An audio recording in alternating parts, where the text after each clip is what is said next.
All right, so it's 1:02 Central Time. Let's go ahead and get started. First of all, thrilled to have everyone joining us, both our amazing experts and all of y'all joining into this. The chat is open and intended to be open so that everyone can contribute, add thoughts, insights, questions as we go through this. I'm Mike Gottlieb. I'm ultrasound director and associate professor of emergency medicine at Rush in Chicago. And I'm here along with Christine Stamen, and we are co-chairing this for the Education Summit. A little bit of background. So the Education Summit is designed as the sub-track within SAEM, really to focus on education research. For all of us who are either coming from a research angle or an education angle, how can we improve our education research? How can we really advance this field? We've brought together some leading speakers who are experts in different arenas today. As I said, the session goes from about 1 p.m. until 5 p.m. Central, and it's meant to kind of build on itself to really give you a wide breadth of understanding of education research that you can then build upon further in your groups, bring it back to your institutions, connect with any of us, let us know how we can continue to work together to really advance this field. We're going to be beginning today shortly with our keynote, talking about how to rethink failure, how to build on these experiences to really not just, to advance our own careers, to advance our own knowledge, to advance our ability to become better researchers, better educators by capitalizing on these experiences. We're going to follow that with a discussion of gender and diversity in education research. We're going to talk about wellness, and we're going to talk about rethinking mentorship and more of a coaching mindset. In our third hour, we're going to actually have a breakout session with, again, experts on different methodology types to provide some practical experience to do Delphi models or nominal group techniques, to do surveys and mixed methods, for program evaluation, and for qualitative research.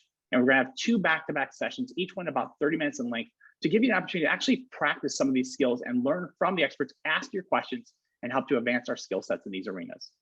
Finally, we're going to be capping this out with a 1-hour panel with leading educators, leading researchers to actually discuss how do they do it?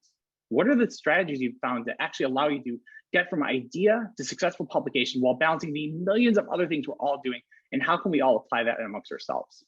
So with that, I want to pass along to Dr. Christine Stamen, who's going to be introducing our keynote speaker today. Good afternoon, everybody. So we are thrilled to have Dr. Megan Rainey come and speak for us today and talk about rethinking failure. She is an emergency physician, researcher, and national advocate for innovative approaches to public health. Her federally funded research focuses on developing, testing, and disseminating digital health interventions to prevent violence and mental illness.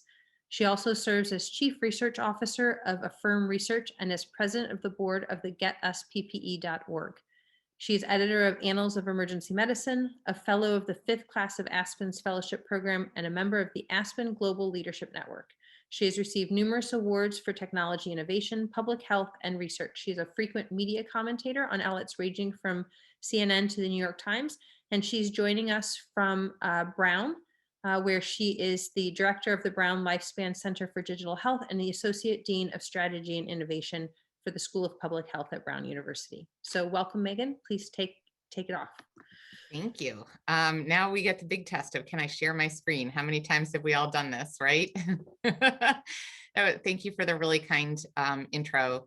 It is a total delight to be here with you guys. I am so sad that it's not in person, and I'm really looking forward to next year, us all being together. I think SAEM for me is like better than a college reunion. And so I just want to start by saying, as we rethink failure, let's rethink how to do these conferences better next year, how to see each other again. I think the failure of socialization. So disclosures as I get started, I am funded by NIH and CDC. I have unpaid leadership positions, as Christine mentioned, at GetUsPPE and Affirm. And I have received small amounts of funding from Medscape for giving talks for them around COVID. So totally unrelated to this topic, but I like to disclose it anyhow. And as I get started, I want to say that, so I'm going to talk about talking about rising through failures. And as I was thinking about preparing this talk, I can give these platitudes about how we deal with failure ourselves and how we help our students deal with failure. But I thought that it might be a little more effective to talk through kind of my own life and how I've dealt with failure and kind of made my way through it over the course of my career. I will provide the disclosure that I am not primarily an education researcher, although as I'll talk about, I thought I was going to be more in the education realm. But my path kind of weaves in and out of research. And I think those of us that are hopefully great researchers and leaders in emergency medicine and outside do a little bit of all of it, right? We're clinicians, we're researchers, and we're educators. And hopefully we use our research and our education skills to complement each other, and of course, to complement the clinical space. So with those caveats, as I was putting this together, I was like, okay, let me create a timeline of my life. And I create, of like my academic life, and I create this timeline. And as you look at it, it's like this straight arrow, right? Of like, I start with undergrad and I go through life and I end up at this like point of 2020, feeling kind of semi-successful, although I still have imposter syndrome. It's been this lovely straight arrow. But the reality is that my life has looked far more like this, where there have been a series of branch points, dead ends, major failures, major moments of like picking myself up from the floor and getting back on again, and just not giving up. And where I am today can be described as a straight arrow, but it only looks that way in hindsight, right? And my bet is that most of you, when you talk to your mentees and students, that you would say the same thing, that you can tell that story where people look at you and go, oh, you're an attending now, or, you know, you're finishing residency, or you're a full professor, and it feels so natural that you got there. But the reality is that there were a lot of branch points, some of which worked and some of which didn't. And as I think through how I've approached these grant points, I come back to something that my grandma always used to say to me, which is when you have lemons, make lemonade, right? When life hands you lemons, make lemonade. And so that'll be kind of the theme for my talk, is how I've made lemonade out of lemons over and over again. I'm going to take this back to kind of why I went to med school in the first place. And I graduated from college, thought I wanted to be a physician, but wasn't totally sure. And so I took 2.5 years out of my life or into my life, I should say more precisely, and went to West Africa, to a country called Cote d'Ivoire, where I served as a water and sanitation Peace Corps volunteer. And this was probably one of my early kind of professional failures, was that I was put in this lovely little village with amazing people and expected to lead them somehow in working on water and sanitation. I had had a liberal arts undergrad. I majored in history of science. I knew nothing about clean water or about sanitation, and I totally failed at this work. I had no idea how to put pumps in, how to build latrines. I felt like I was learning more than I was teaching. And for anyone who's been in Peace Corps knows that that's kind of actually part of the point of Peace Corps, is you're supposed to gain a little humility, but it felt like a really big failure. And so what I did was I retooled my work. I happened to be there at the height of the HIV/AIDS epidemic in the late 90s. There were no antiretrovirals available to folks in West Africa at that point. And I saw friends and villagers dying of AIDS. And I saw my women friends, I was working with a women's cooperative, my women friends getting infected by their husbands who were catching it kind of going out and about. And so started to kind of retool what I was doing, and took my failure around water and sanitation and said, well, let me switch my work to trying to do kind of gender empowerment around discussions around HIV/AIDS and trying to get meds to be available. And that was really the moment where I decided that I was going to go to med school. I wanted to be able to not just talk about problems, but also treat them. And I desperately wished that I could have gotten meds to my village and to my villagers. So I came back to the States and I went to med school. I failed a few times during med school, I'll be honest, although I obviously passed because here I am. Broke up with my boyfriend who I'd been with since undergrad, had a falling out with my roommates, but made it through and made it into residency here at Brown. Met my husband actually over the course of the med school years. True story here, he was actually my kindergarten sweetheart, and we had fallen kind of out of touch for like 15, 16 years. And he found me related to 9/11. I was in New York City. He happened to be there in the news media, and so found me. So out of the failure of breaking up with my boyfriend, I had the success of refinding the guy that ended up being my husband. This is a picture of him in Cuba, actually, doing satellite transmissions. He works in the news media. And as I was kind of making my way through med school, like many of us, I came up against the challenge of what am I going to do with my life, right? What specialty is what I think I want to do. And obviously, having worked in HIV/AIDS in West Africa, I came back thinking I wanted to do global health, and go back and help my villagers. But I'd met my husband. He wasn't so interested in global health. He wanted, although he works overseas, sometimes he wanted to create a home here in the States. And so this was my first lemons out of lemonade message, was follow your passions. So my passions, the reason I went into medicine, was because I care about the vulnerable and underserved. I care about those who don't have access to the best of our, or the kind of most exclusive parts of our healthcare system. And I care about making sure that all folks are cared for, no matter who they are or where they come from. And when I went into med school, I thought that was ID, but not surprisingly, because I'm here, I realized that that was really emergency medicine. Obviously, we had the whole social emergency medicine conference yesterday, but I think like many of you, I realized that emergency medicine is not just about resuscitations and time-sensitive conditions, but it's also about taking care of this safety net population.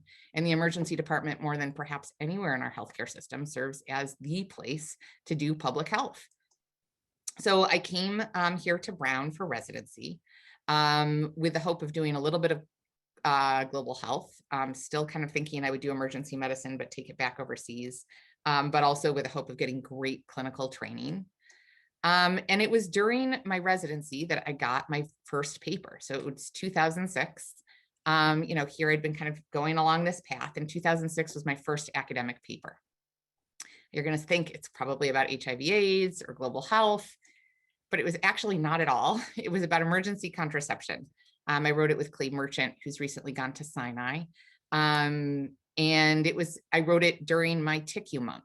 So TICU was really tough. I am a sleeper. I am a person who loves my 8 or 9 hours a night. And I found the ICU months really challenging. It's another reason I chose emergency medicine. But this was kind of what kept me grounded during TICU, was working on this paper, doing a scoping review of non-prescription availability of emergency contraception. I felt like it was related to my core passion, the thing that brought me into med school, related to kind of gender-based violence and availability of choices to women, even though I knew it was a little off field. But my bigger hope was that Clay was known as a big HIV/AIDS researcher, and that by working with him, I would get more exposure to the world of HIV/AIDS work. Also during residency, I went back overseas, this time to East Africa instead of West Africa. We at Brown have a partnership with Moi Teaching and Research Hospital in Eldoret in Western Kenya. And I went there hoping again to work on HIV/AIDS work, because they're known for an amazing PEPFAR funded HIV site, or kind of HIV research site. But when I got there and went to volunteer in the emergency department, it happened to be the same year that rape had been made illegal for the first time in Kenya. And the ED was seeing increasing numbers of victims come in as victims of sexual assault who were looking for care. And from my emergency medicine perspective, I was like, well, we have SAEM protocols. We have ways to treat folks. We have ways to prevent HIV/AIDS and other STDs, but we also have ways to care for them and get forensic evidence, et cetera. And so I ended up helping these folks who became friends set up a sexual assault nurse examiner program at their hospital, affiliated with their HIV/AIDS clinic. And as I did that work, started looking into the role of injury as a determinant of not just HIV/AIDS, but also other kind of surrounding problems around mental health, other infectious diseases, other poor outcomes. And realized that although from my Peace Corps perspective, HIV/AIDS was the most important thing, in reality, injury kills a far greater number of people in the developing world on a yearly basis, much less here in the United States, leaving COVID aside. Also in Kenya, from the following your passion standpoint, I started to be exposed to the use of digital health, because they were doing some of the first studies using text messaging to try to improve adherence to antiretrovirals for HIV/AIDS. This all comes back around together, I promise. And then I came back last year of residency, and I got pregnant, much to my delight. Planned and loved pregnancy with who's now my 12-year-old daughter. And although this wasn't a failure, because this was something we had wanted, it threw my world kind of upside down. the work that I thought I was going to do. I thought I was going to go back over to Kenya. I thought I was going to continue to work overseas despite my ED-based work here in the United States, suddenly became impossible, because when you have a little human who depends on you, and when your partner or spouse is constantly traveling for work, it becomes really tough to like up and go overseas for a month or two at a time. And so this was my second both failure and opportunity of turning lemons into lemonade, which is that life doesn't work in a straight line. So at this point, although I had thought I was going to do a global health fellowship, I actually decided to do an injury prevention fellowship.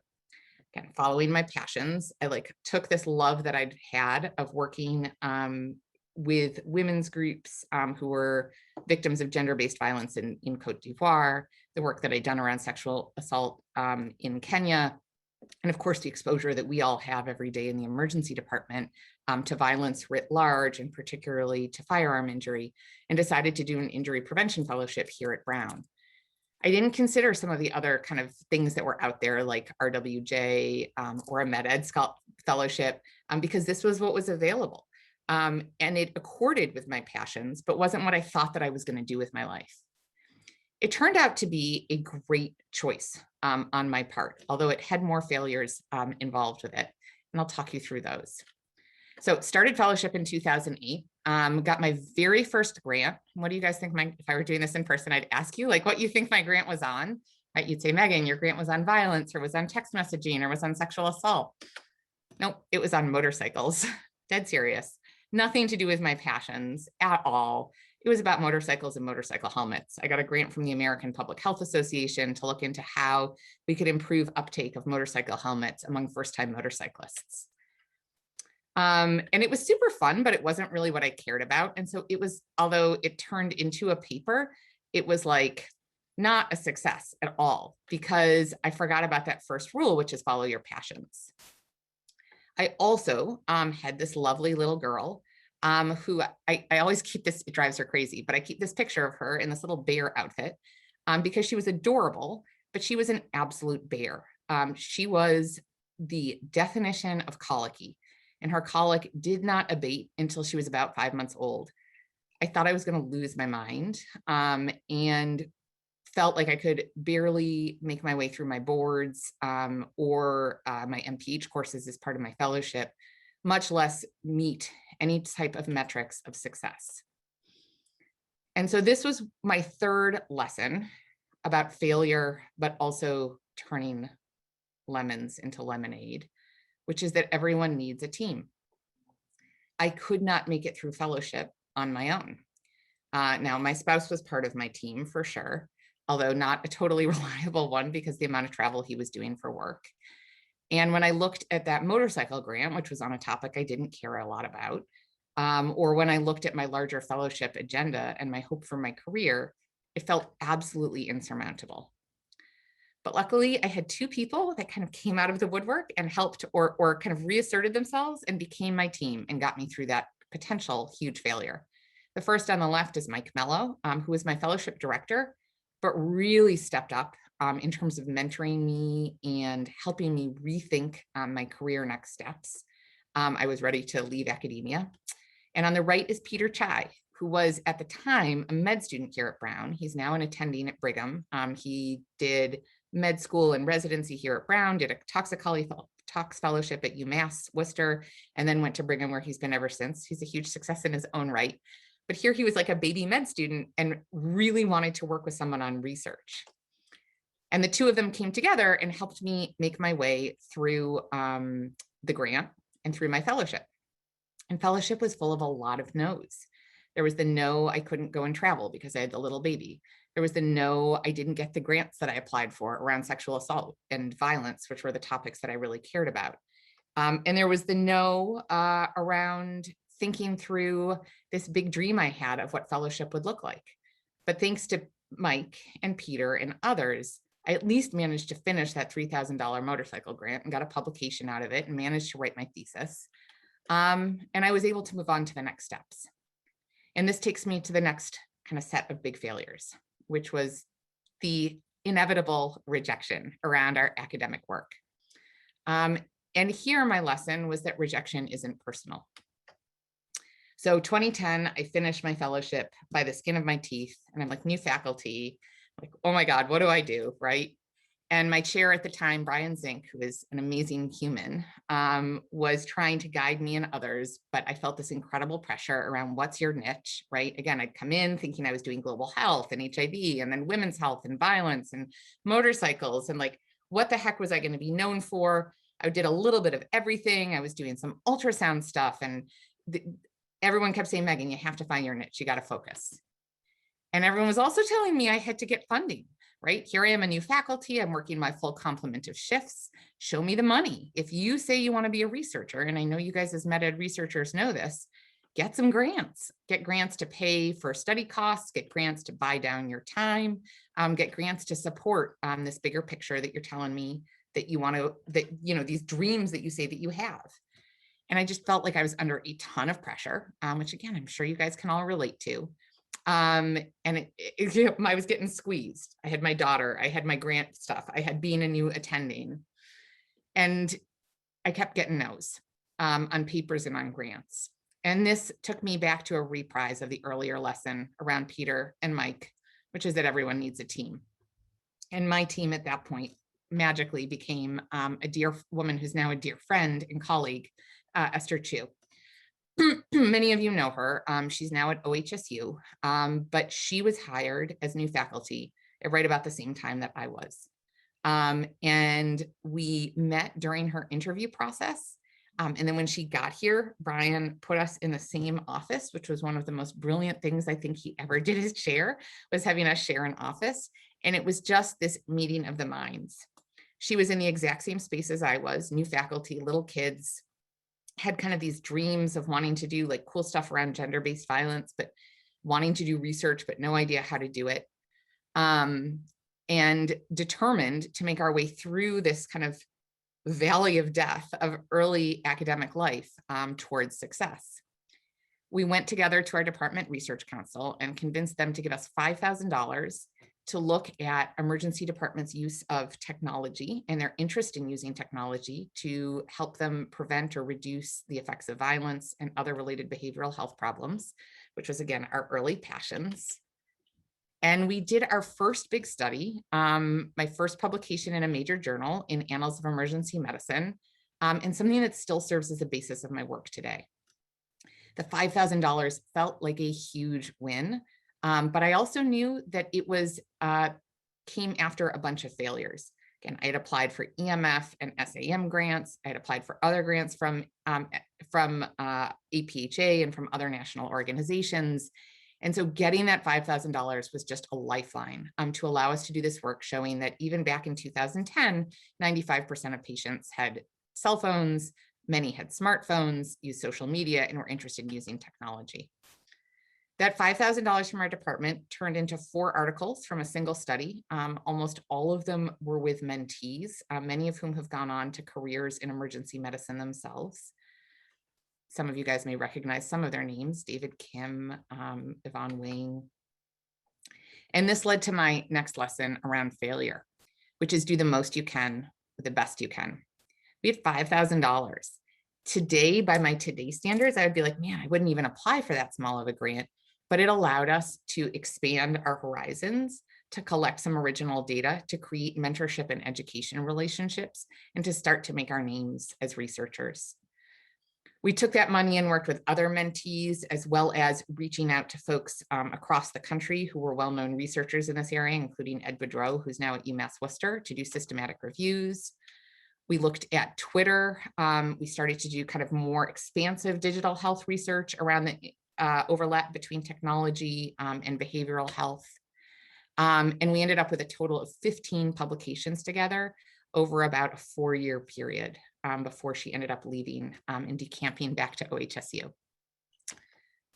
And meanwhile, I had my second kid.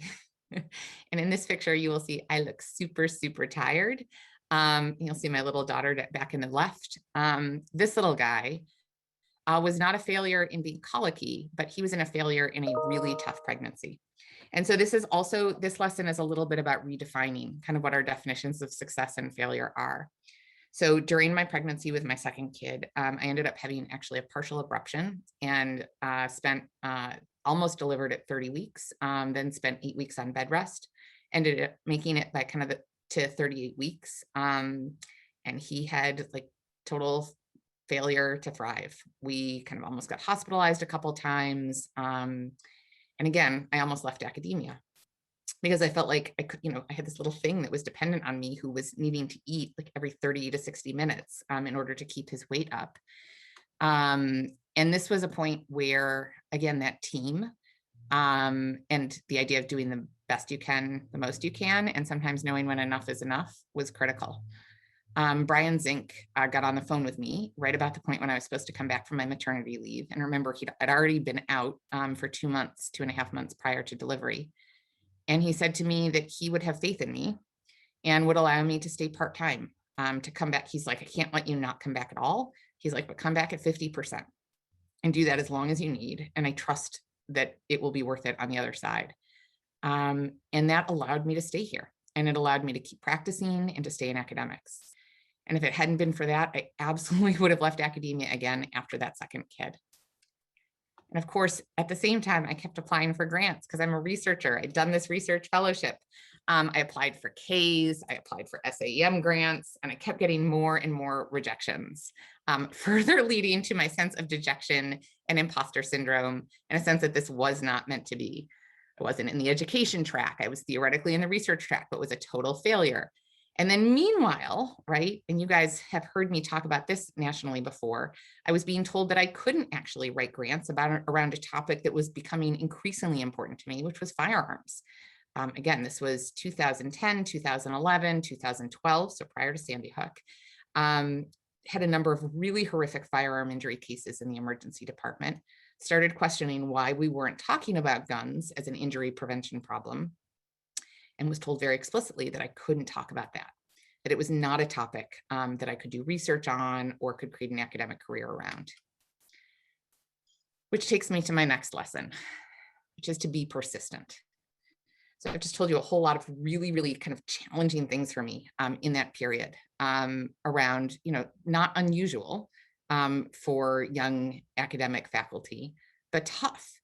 And my lemons to lemonade lesson here was to be persistent. I kept going. It was thanks to Esther, it was thanks to Mike, it was thanks to Brian, but I did not give up. And I kept filling my stable of mentors with great people. I found Rebecca Cunningham, who remains a close mentor to this day, Judd Hollander, Deb Hurry, who I'd met both of them through SAEM. And I actually met Rebecca at an SAEM consensus conference on public health. I filled my stable with people who could help me be persistent and help me say that there was a path forwards. I remember a discussion with Rebecca in those early days. She had 3 kids and was going through divorce and said to me that if she could do it, anyone could. I had the sense of like, I'll be a horrible clinician, I can't educate. And she gave me faith. And eventually it paid off. Thanks to SAEM and ASAP, I finally got my first grant, an SAEM research training grant. And I finally started to feel like I'd found my group, that stable of mentors that we get told that we need to have, and the stable of peers. And it was honestly thanks to all of you guys. That I got kind of this first yes, which I so needed at that point. So it was 2011, I got my SAEM research training grant. It was related to violence and text messaging. So going back to that kind of early Kenya experience, and I had to do it. I got a paper again with Esther and kept applying for grants and landed my second success, which was my K-23, which for anyone that's in the research realm knows, the K is really kind of the starting point of a career with NIH funding. It's a 5-year grant that gives you protected time, gives you a little bit of research money, but serves as this like marker of the fact that there's someone believes in you. And it just felt like this incredible win. It was my second submission under that title. I had written previous versions of the grant in other ways. And again, just felt like a tremendous success. Then I get, and this is kind of what my K was, it was around using text messaging for violence. So a direct offshoot of the SAEM research training grant. I could not have gotten here without SAEM. I got great pilot study results showing that my intervention made a little bit of a difference. And then that took me to my next lesson. So this feels like a success, right? So here I've told all these things, my kids, the failures around papers, the failures around grantmanship. This would have been a perfectly lovely career if I had kind of just stayed on this route of writing these grants. But that's not who I am, and it's not, I suspect, who most of you are. We wouldn't be in emergency medicine. We wouldn't be here at SAEM on a beautiful Wednesday afternoon in late spring after getting our vaccines, if that was what we were satisfied with. And so this takes me to my next turning lemons into lemonade lesson, which is to identify the opportunity. So those grants that I'd gotten were around using text messaging.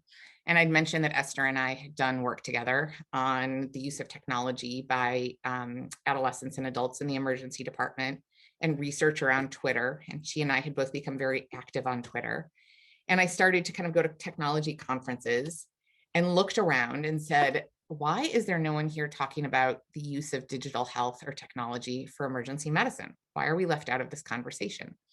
And so I went back to Brian and said, Brian, will you give me permission to start a program here in our department? Once again, I asked for $5,000. That's it. And can you just kind of spot me this little bit of money so I can get up and going and create a website? And then I promise I'll kind of take it from there and I'll use it for good. I saw this opportunity. There was this huge gap in the national conversation that needed to be filled. And he said, yes. So we created Eddie.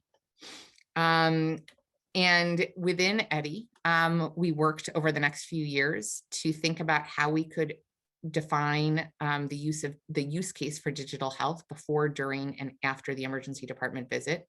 So how can you use it for surveillance or for triage or to get EMS money in, or EMS data in, sorry, money. How could you use it during the ED visit to help better communicate between patients and providers and caregivers? And how can you use it after the ED visit to improve compliance with the plans that we give, to improve linkages to primary care, to change behavior? We know that the ED is a teachable moment, but none of us have the time, and many of us don't have the training to take advantage of that teachable moment. How can we use technology in that space as well? And here, related to education, I started working to bring more and more mentees in. Picture at the top is Roger Wu, who was one of our residents who helped lead a project related to Google Glass. This became a thing about kind of, again, expanding that network, expanding that stable of people that I could work with. And we started doing all kinds of cool projects related to emergency medicine, around chronic pain, around opioid use, around just simple discharge instructions and check-ins, and around cyberbullying and violence, which were my core interests. Around the same time, I got funded to do a larger study of my violence text message intervention. And then I came back to identifying the opportunity around firearms. So the discussion about guns could have been a failure. It was actually at a national meeting that one of our luminaries, who I will not name, took me aside right about this time and said, Megan, I want to give you some advice. I've seen friends and colleagues whose careers have been ruined by trying to do research on firearms. You have a great career ahead of you. Stay away from the topic. And I could have listened to that person. And that wouldn't have been a failure. And that person was trying to protect me from failure. But I saw an opportunity here. So there was the opportunity around technology, and then there was the opportunity around violence and firearms. And I was lucky enough through the networks that I had created through SAEM and ASAP to get involved in leading a task force within the ASAP Research Committee. Manish Shah, who'd become a friend, invited me to co-lead the task force with him. And we created one of the first agendas for firearm injury prevention research, published back in 2016, before there was any federal funding. And back at a point when this issue was seen as like utterly a third rail for ASAP, for SAEM, and for most of the medical world. I saw an opportunity to change the way that we talked about it. The same way that I had seen an opportunity back in Kenya, almost over a decade earlier at that point, or in Cote d'Ivoire, to change the way that we talk about gender-based violence, or to change the way that my villagers perceived HIV/AIDS. And I started creating this kind of virtuous cycle of publications and talks and calling for improved research, expansion of data sets, and the right to ask and counsel. And so in parallel to that work, started working with folks from other organizations across the country, the AMA, the American College of Physicians, American College of Surgeons, American Association for Surgery of Trauma, and the American Academy of Pediatrics, to insist that we label firearm injury as a public health problem. And this then led to a thing that is both a success and not yet a success, which is the founding of a firm. Firm is a 501c3, the American Foundation for Firearm Injury Reduction in Medicine. It's an independent nonprofit dedicated to redefining firearm injury as a public health problem. We took it from a group of like 5 people sitting in a room to the picture here, which was from our retreat last winter. It was one of the last trips I took before COVID hit. We got together in Chicago to talk about firearm injury as a public health problem. We're now have more than 24 groups that are partners with us, really kind of helping to lead the national conversation. Created the This Is Our Lane hashtag, which I can talk about separately, but I don't want to go on too long today because I want us to have time for Q&A, and help drive the release of federal funding. It's a great success, but why do I say it's a failure?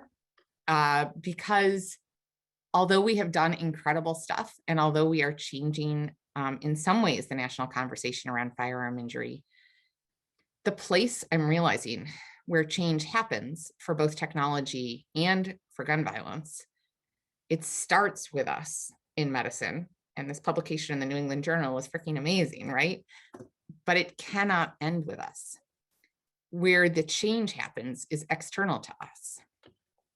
It happens external to the emergency department for sure, but it happens external to our hospitals and our societies. It happens in the halls of Congress, and it also happens just as importantly in living rooms across the United States and beyond.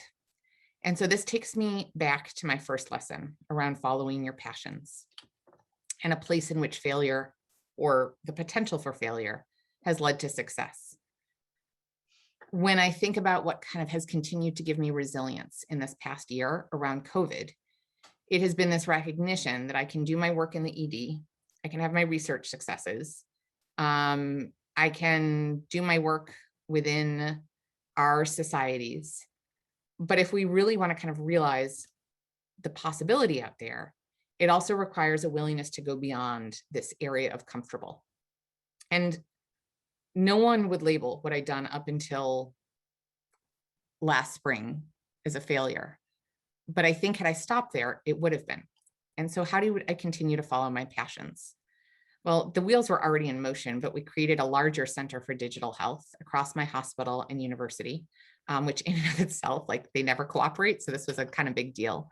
And we're expanding our work far beyond emergency medicine. So doing Instagram-based cyberbullying prevention, working with industry partners, really trying to kind of think outside the box in terms of what's possible for digital health. Part of this is around education, and it's around the research around education. It's about how do we better educate the next generation about how to use digital health tools, how to develop them. And there are a lot of tensions in this work, transparently, between kind of in this keynote speech. This is not easy. Thinking outside the box is not something that is a straight line, right? It's a forward and backward. It's trying things and letting them fail and then retooling. It's continually working to recreate alliance and sometimes for myself to change my strategy for how we are going to create these educational offerings and how we're going to do this research and how we're going to do these partnerships. There are a lot of them that have not succeeded, and that's okay. Around firearms, thanks to This Is Our Lane, in large part, last February, Congress finally approved $25 million in funding for firearm safety research, first time since 1996 that the CDC had had appropriations. And I almost didn't apply for it because I was so overwhelmed with COVID. But I had that stable of mentors who said to me, Megan, you have to put a grant in. And so I did. And I'm fortunate enough to have been one of 9 folks to have gotten a 3-year grant from CDC to study firearm injury prevention in that living room by living room way that I talked about. It allows me to take my work again outside of the ED and into the homes and the community groups of folks across the country. And then I was unwilling to accept failure around COVID. I was willing to accept that all of us were without PPE last spring. So I got together with a bunch of other fellow emergency physicians and created this organization, Get Us PPE, which, although I'm a co-founder of, I do not run on a day-to-day basis. We're a group of more than 500 volunteers. We now have an executive director. And in terms of that kind of fine line between failure and success, we've actually recently declared mission complete, and we're going to be shutting down at the end of June. We've delivered more than 10 million pieces of personal protective equipment to healthcare workers and other frontline workers across the country.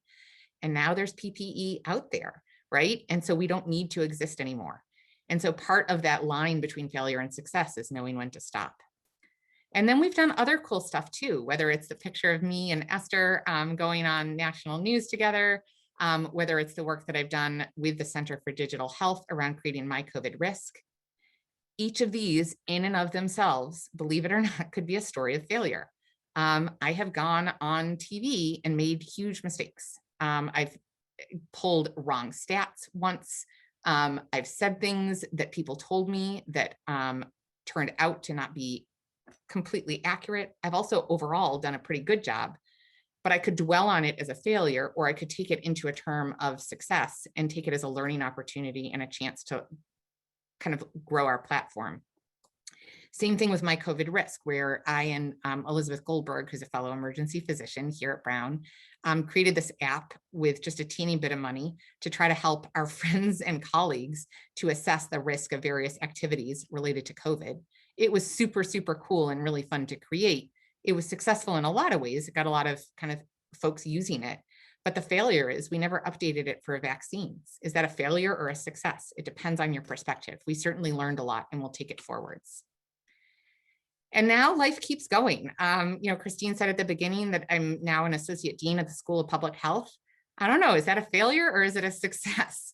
I think it's a success, but it means that I'm moving a teeny bit out of emergency medicine, at least for the time being, and centering myself within this new space of a School of Public Health.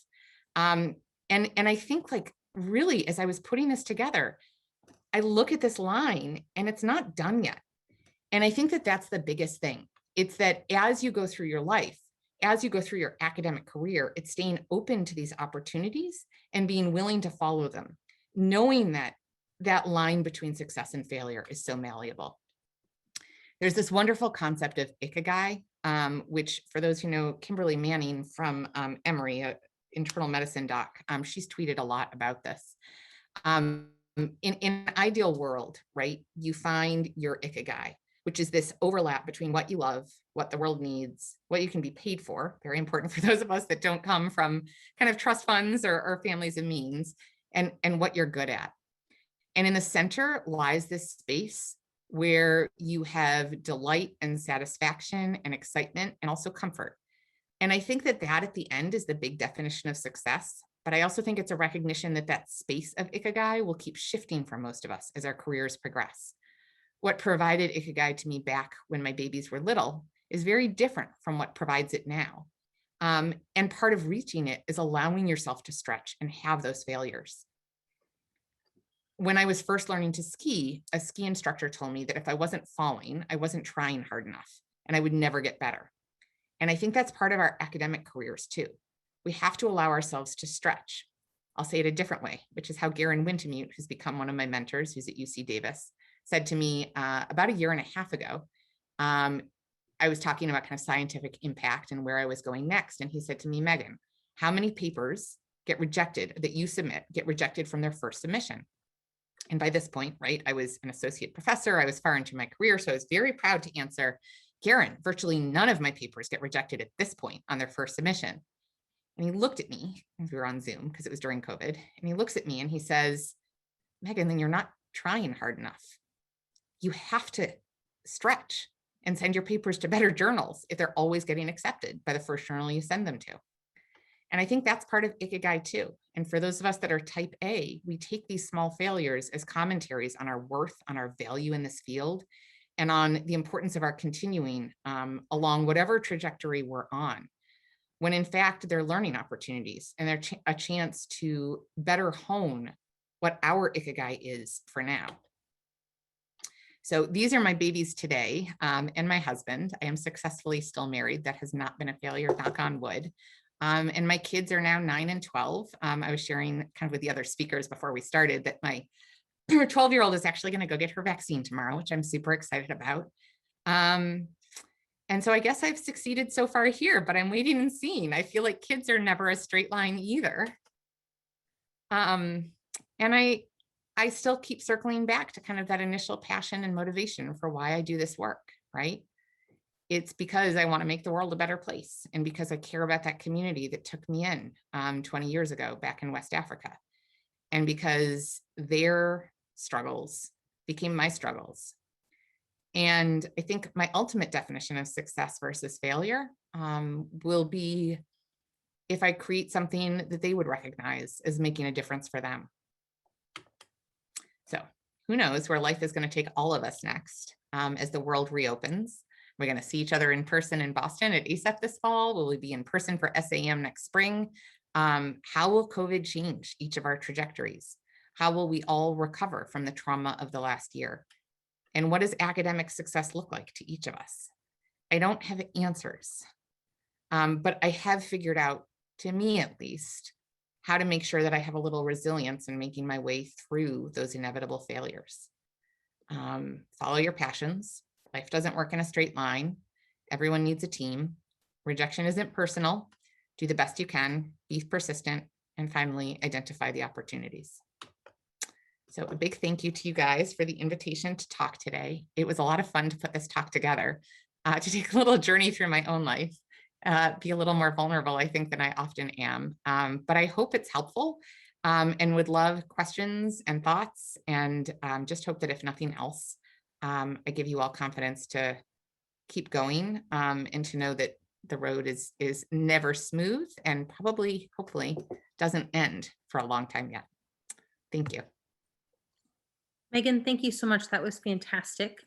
We do have a question already in the chat, and I would encourage anybody else who has questions to throw them in the chat or to speak up after Megan answers this one. David Sklar writes, wonderful talk. I think the question you raised about how to get your scholarly work to change health policy is very important. What do you think about the way that NEM-PAC has donated money to congressional candidates? Should we change the priorities for funding campaigns? For example, not funding those who would not support gun safety legislation. Thank you, David. And I will say you have been a longtime leader in this world, and kind of one of those many people that I have looked up to in terms of where careers can go. It's funny, if you had asked me 10 years ago, did I care about health policy? I would have said, no, I care about my patients in the emergency department, and I care about creating kind of one-on-one interventions. But again, it's increasingly apparent that success, again, lies outside of the doors of our ED, as well as within it. And as I always say to my residents, right, our first job is to be great clinicians, and then everything else follows. So to your question, I do think, it's an interesting kind of philosophical question for ASAP about what ASAP's role in the world is. Is ASAP's role in the world to advocate for our patients? Or is ASAP's role in the world to be a trade organization that advocates for us kind of protecting our specialty and our salaries and malpractice? I would hope that it's a little bit of both. And if it is both, then I think that we should put our money, we need to put our money behind kind of the power to get the policies that make the emergency department a better place and that make emergency medicine a great thing to work in. But we also need to put our money behind the things that keep our patients safe. The trouble becomes that ASAP is not a political monolith. It's not a special interest organization. But there are some basic firearm injury prevention legislative initiatives that very clearly have a protective effect for patients. Things like strengthened domestic violence restraining orders and safe storage laws, as well as permit to purchase, have a demonstrated almost causal, not quite, but a very, very strong correlation with decreased firearm injury rates in communities where those laws are passed. And I think putting those on our docket is really important. Should it take priority over all others? That's a more difficult debate. And I think our political world is a little topsy-turvy right now. But I would suspect that most of the folks that ASAP supports at this point would be on board with at least some basics of firearm injury prevention. Although I know, of course, my chair, Jay Scher, has written papers calling out NEMPAC for the folks that it's funded in the past. I'm happy to have an offline conversation as well, Dave. Okay, I'm going to kind of change direction on questions. But I think one of the things that a lot of people struggle with is that they say yes to a bunch of things and then they end up failing because they're unable to finish them. How do you decide which projects to keep going on and which ones you let die off? I mean, you've gone in a lot of different directions in your life, and obviously you've come back to your passion, but I'm sure you've had the same issue that we all have. Yeah, no, that's a really, really good question, Christine. Thank you. It's funny because I was actually on a phone call earlier today about like which current things in my life I need to hand off to other people or let die off, because with this new role, I can't do all of it successfully to that point of like success and failure. So there's a few different strategies. So one is there are times where you get involved with something and you realize it just no longer lights your fire. And the motorcycle helmet stuff is a great example. It was a good training opportunity for me. I got my MPH thesis out of it, but it was clearly not my passion. So it's that kind of like ikigai thing of like, is it my passion? Is it what the world needs? Will it pay me, right? Does it delight me? Does it kind of make me happy? That becomes kind of that in-between space that helps me make that decision. And then there's part of that. So is it my passion? And then also, am I the one who's needed to do this? And increasingly, as I progress with my career, it becomes about handing opportunities off to others that maybe I'm part of it in the early stages, but I can let it go and know that it will live on and perhaps do much better with someone else owning it. And that I can provide opportunities for the next generation, for my mentees and trainees by giving them the opportunity. That last part of, can I get paid for it? I think is something that we as academics are super uncomfortable with for good reason, because of the COI concerns. But it is part of our calculus. And there are times where if I'm weighing two things, all other things being equal, both things have the ability to have impact in the world, both are working with fun people, both are things that I feel like I can make a unique contribution to, then the question becomes not necessarily which will make me personally richer, but which will help support my salary, or which will help pay for staff, or which will serve kind of a longer term return on investment, which becomes that last part of like, where does it take kind of me or my team in terms of that long-term vision? The last thing that I'll say, Christine, is again, just to reiterate, that it's not necessarily that I drop things, but rather, again, that I find ways to kind of transition them. Because I do feel like a deep love and affection to stuff that I've done in the past. And I'll say here, I'm no longer, and I see Michelle, I'm no longer on the SAEM board, right? So I made the decision that I wasn't going to run again for the SAEM board last year. Not because I don't love and adore and owe my academic career largely to SAEM, but because it was time for someone else to have a chance to be on it, who could put more time and energy into being on the board than I could at that point in my life.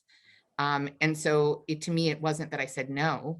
It was a very intentional choice to provide that the opportunity would be better served by someone else in it other than me.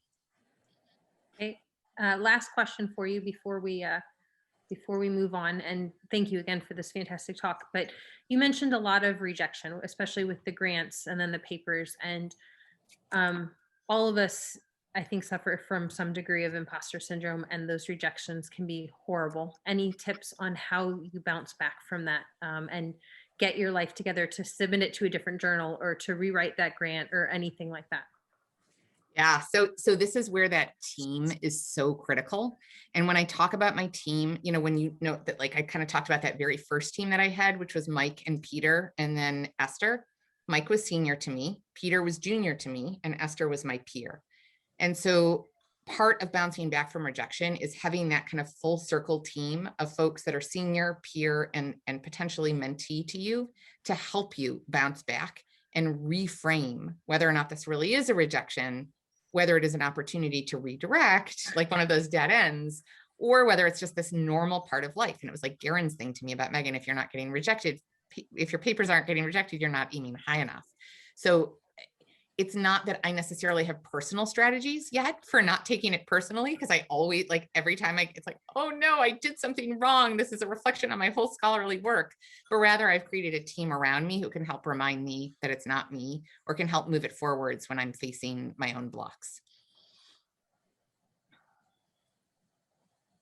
Great. Thank you so much, Megan. Does anybody else have any questions in the audience before we move on? Unfortunately, there's not a way to do like a true round of applause here for you. But thank you so much for joining us and giving us such a wonderful talk, Megan. Thank you. It's totally my pleasure. And hello to everyone out there. It's just wonderful to see all your names, even if we can't be together in person. I look forward to next year. Thank you. Hi, Sarah. Speaking of former colleagues who are succeeding. Awesome, guys. Thank you. Okay, all. We have about 4 minutes before the next hour. In the next hour, we're going to do 3 short TED-style talks with Michelle Law, myself, and John Balitz. So if everybody wants to get up and stretch or do a couple jumping jacks or something, because we've all been sitting in front of the computer for a while, please do that. And in about 3 minutes, I will introduce Michelle and we'll get started.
Christine, you want me to start screen share now, or do you want me to wait? No, I was actually about ready to message you to see if you were ready. So, okay, everybody, let's get started with the second hour of the Education Summit.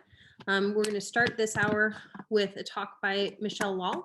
She is an associate professor of emergency medicine at Emory University in Atlanta. She currently serves as the director of the Medical Education Fellowship, the director of Wellbeing, Equity, and Diversity and Inclusion, and is a member at large of the SAEM Board of Directors. So please welcome her with me for her talk. Thank you.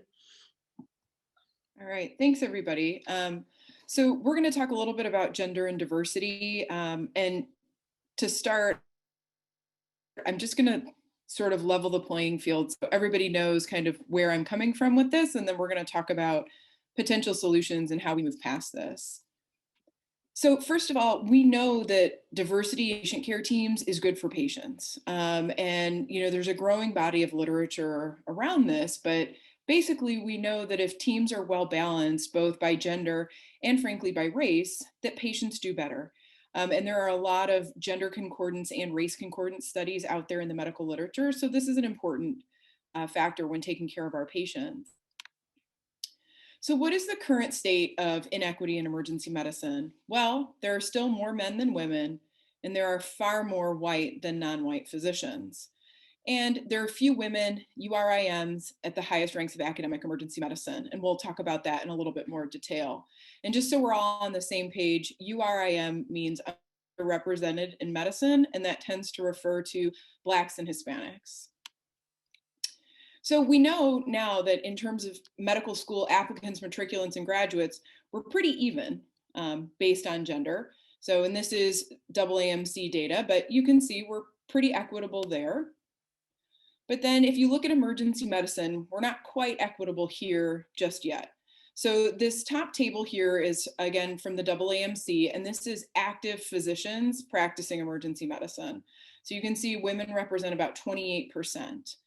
Numbers are growing and changing. In 2018, women represented 36% of EM residents. So there is a little bit of a disparity there, and it's hard to know if women maybe just haven't caught up in terms of actively practicing, or if we're having attrition of women that go through residency training. And then if you want to look at the URIM numbers, here they are. I think the big takeaway, whether you're looking at women or men, is that this number, those who are white, far outnumber every other group. So why do these inequities exist? And they're multifactorial, and I'm going to touch just kind of on each of the major parts. So one, there is a salary disparity for women in medicine. And this was CNN's money study, but women physicians make 74 cents on the dollar compared to their male peers. And there is no specialty area where women make more than men. So we know this is real. There are many studies on this now out of many different institutions and at different levels, but this one by Jenna et al. Was probably the big first one that really focused on academic salaries from US public medical schools. And you can see the salary disparity was about $20,000. We replicated this study looking specifically in academic emergency medicine and found a disparity that was basically the same. So the next thing, right, we talk about salary, then we can talk about disparities in rank. So this is 2019 AAMC data, but basically you can see that women represent 41% of assistant professors, which may represent a demographic of women going into emergency medicine, 31% of associate professors, and only 20% of professors. So will this data look different in another 10 years? I hope so, and I think it will, but this is where we are right now. So where are the women? So there have been a couple recent papers that have sort of focused on mid-career women, and particularly mid-career women in academia, and that there does seem to be attrition or leaking of the pipeline, so to speak, now not only in early career, which has often been the time most often touted as most difficult for working women, but now in the mid-career phase as well. So the failure of advancement of women in medicine. So this is all, all comers, but if you look at department chairs by gender, and this has chair types, but it's sort of beside the point, you can see that women have started to make some really slow upslope here, but still overall represent less than 20% of department chairs across specialties. So how do we look in emergency medicine? Well, there we are, 11.3%. represent the female chairs in emergency medicine. And this number, just over 10%, has held steady for about the last 10 years. And then on the left here, you can see the departments that have higher representation of women in emergency medicine. And just so you are aware, family practice, dermatology, OB-GYN, and pediatrics all have more than 50% women representing the workforce in those specialties. So the URIM numbers are so small, but here they are, again, available from the AAMC. So women chairs in this metric represent 11.8%, URIM chairs are 9.2%, URIM female chairs 2.5%, and URIM male chairs 6.7%, and white male chairs 77.3%. So we definitely still have some work to do in the highest levels of academic emergency medicine. So, and it doesn't stop within the department, right? This is also relevant in terms of the deans in the medical schools. So again, you can see overall, women represent just under 20% of deans in the medical schools across the country. And here again is the AAMC, a little different demographic showing it. And again, it is an increase from 12% in 2009, but not really a substantial one. So there's many of us who believe that some of this inequity comes from bias in the workplace, and women experience gender bias and URIMs experience racial bias in the workplace, but then in also a lot of the accolades and necessary things to get promoted academically.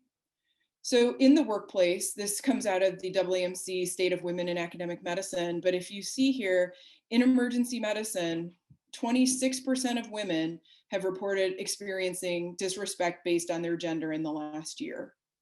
So, it certainly makes the emergency departments across our country are a challenging place to work to begin with, but then this is another factor that our women faculty and residents are feeling.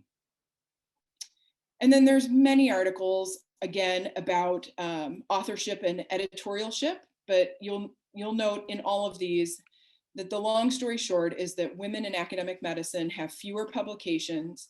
They are less frequently the first or last author on publications. They are less frequently peer reviewers and fairly infrequently members of editorial boards.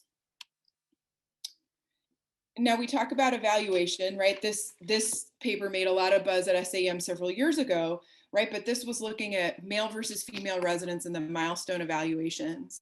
And at the end of the day, the women scored lower than the men across the board. And this disparity was greater in the third year than it had been in the first year.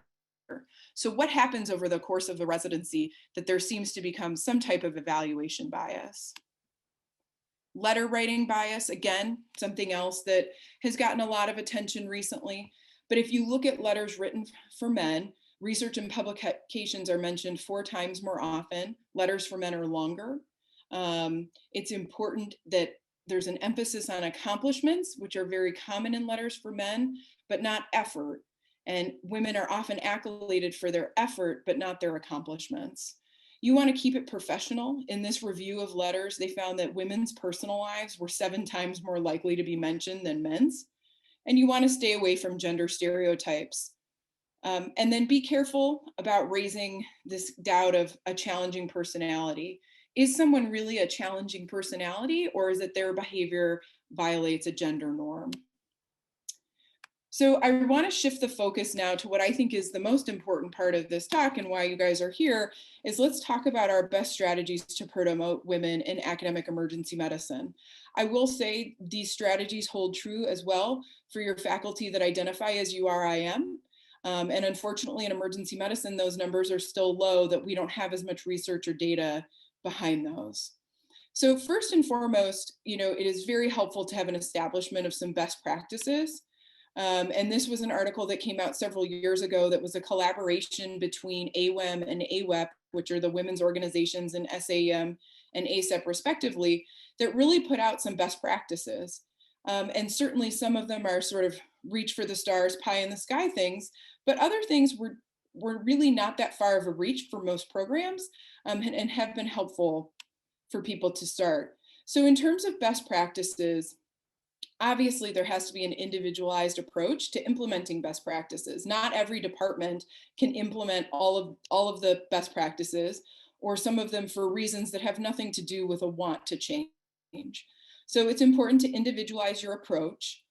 We need to work to change the culture to eliminate gender bias in emergency medicine. And as you can see, it's multifactorial. So there's still quite a bit of work to do there. Equitable compensation, family-oriented administrative policies. And please note that I noted these to be family-oriented. To take the stigma and the bias out of maternity leave, we really have to aim for family leave, compensated parental leave, whatever term you would like to use, but it shouldn't single out women. And then developing networking and mentorship opportunities for women in emergency medicine.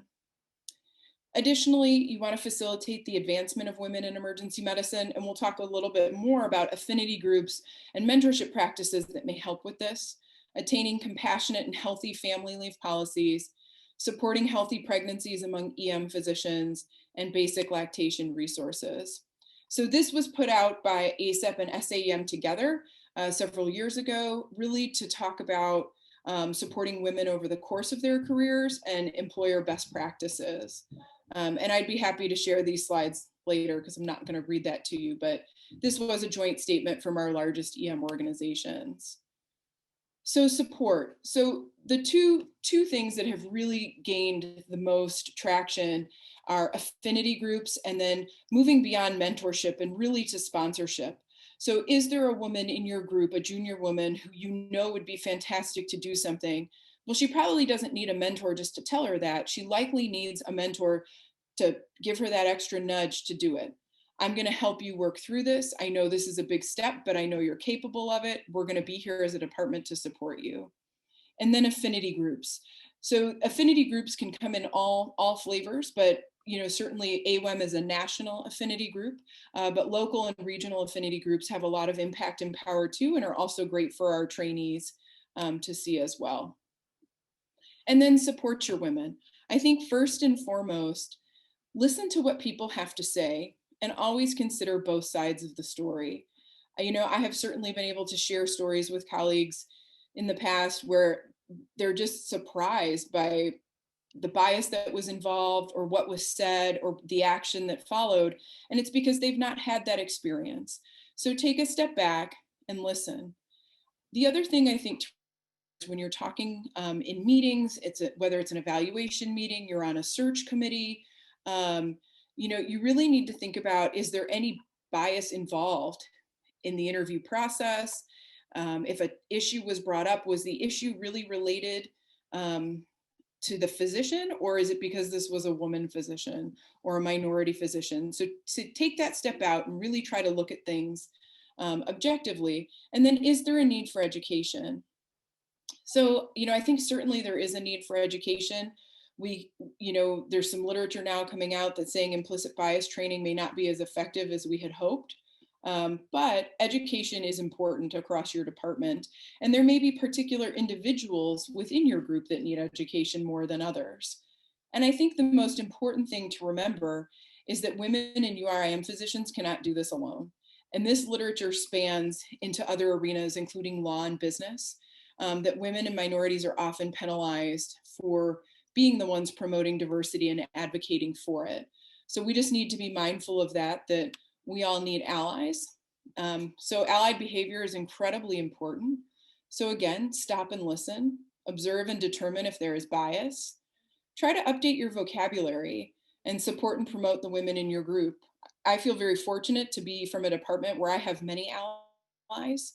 And I will say we make our rounds 3 times a day when we have physician shift changes in our department. And, I always feel very proud of my trainees when there's, a patient perhaps yelling at one of our female residents, hey, nurse, and a male steps in and says, well, actually, that's Dr. So-and-so, and she's been taking care of you today. We're making our rounds, but we'll be back shortly. And that's really empowering both for the male and the female residents. And self-reflection, right? This is hard. We all have bias. It is deeply ingrained in us, and we have it from the time that we're very, very small. So really just do some self-reflection. I encourage all of you to think about, do you introduce or refer to male and female colleagues differently? So if you're introducing a guest speaker, is the introduction, by first name if it's a woman and Dr. So-and-so if it's a man? Just think about it.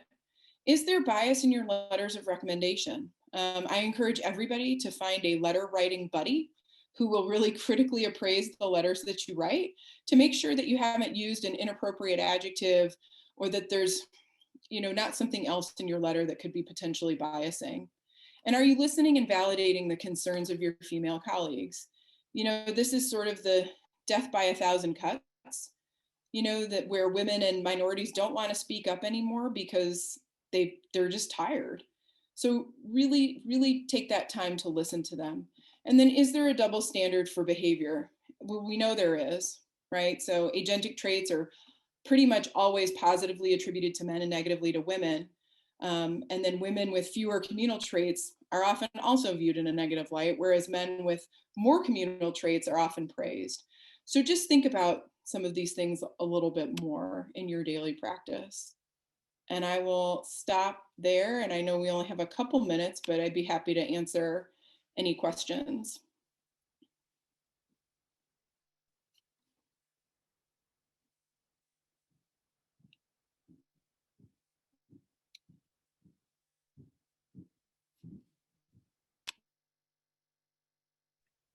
So Michelle, when you're talking about the letters in particular, do you generally have somebody else actually read your letters before you submit them? Or are you finding that you do pretty well on your own? Any tips specifically about that? Yeah, so I do actually typically have somebody else read them. Particularly, I de-identify them, but particularly now that I write letters for people's promotion in schools of medicine, you know, those are really high stakes letters, and certainly want to make sure that I'm being equitable with my language. So I do have other people proofread them for me. I also, the University of Arizona has a fantastic list of please use adjectives and do not use adjectives. And I have it up there on my little bulletin board right by my computer, and I try to do a once through to make sure I'm not using them. But it was a habit to change. I would have told you that eight years ago I was writing really nice letters, and now reviewing some of them now, I'm embarrassed with some of the word choice and, you know, use of praising communal traits in women, you know, that really actually show a lot of bias. So always room to grow. I think that's a really, really good point, because I think all of us think we were doing pretty well a couple of years ago, and we're getting called on behavior now. Does anybody else have any questions for Michelle? Thank you for your fantastic talk. Oh, Dave Story just put one in the chat. Does the salary disparity between men and women correct for the disproportionate number of men in chair, dean, and full professor positions? Yeah, so the study that we did that was published in AEM, we did control for rank, as well as like 20 other variables, and it still held, unfortunately.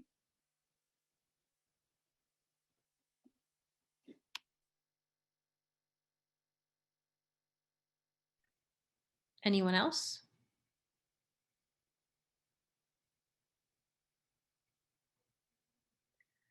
Okay, well, thank you so much, Michelle. Real quick, I would love, since it's been another 20 minutes, I would love everybody to stand up real quick and stretch before I start talking, because it's a long stretch if you're here for the whole 4 hours of the day. So get up, take a stretch, give me 1 second, and I'll get started.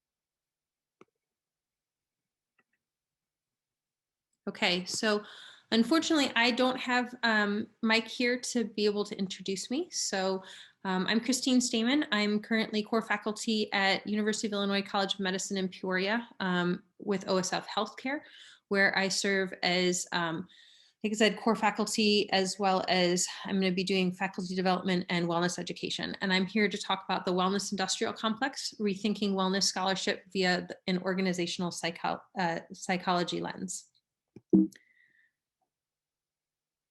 So I have no disclosures. So burnout, it's a bit of a trigger word, isn't it? But it's a trigger word not because of what it represents, but rather because of how it's been handled in medicine. This seems to be a legacy from when medicine began to speak out about burnout. The first apparent thought that burnout was related solely to individual physician issues comes from an article in 1984 issue of Hospital Physician, which stated, "Burnout is a painful reminder of the realistic limits of the science of medicine and the skills of physicians. Anguish, abandonment, and despair are natural responses to the unrealistic, self-imposed expectation that, as doctors, they can and must cure them all." This sounds like blaming the physician's beliefs for burnout. The first mention of burnout in emergency medicine was in a set of 2 articles published in 1989, one in the Journal of Emergency Medicine and the other in the Annals of Emergency Medicine. These 2 articles dealt with 2 aspects of one study on stress in emergency physicians. The one published in Annals was published first and talks about the management of stress and prevention of burnout in emergency medicine, looking specifically at individual coping mechanisms for dealing with stress, including exercise, sleep, religious beliefs, and nutrition. While the authors hint at considering the contributions of organizational demographics in future studies, their focus is on individual coping mechanisms and their association with burnout.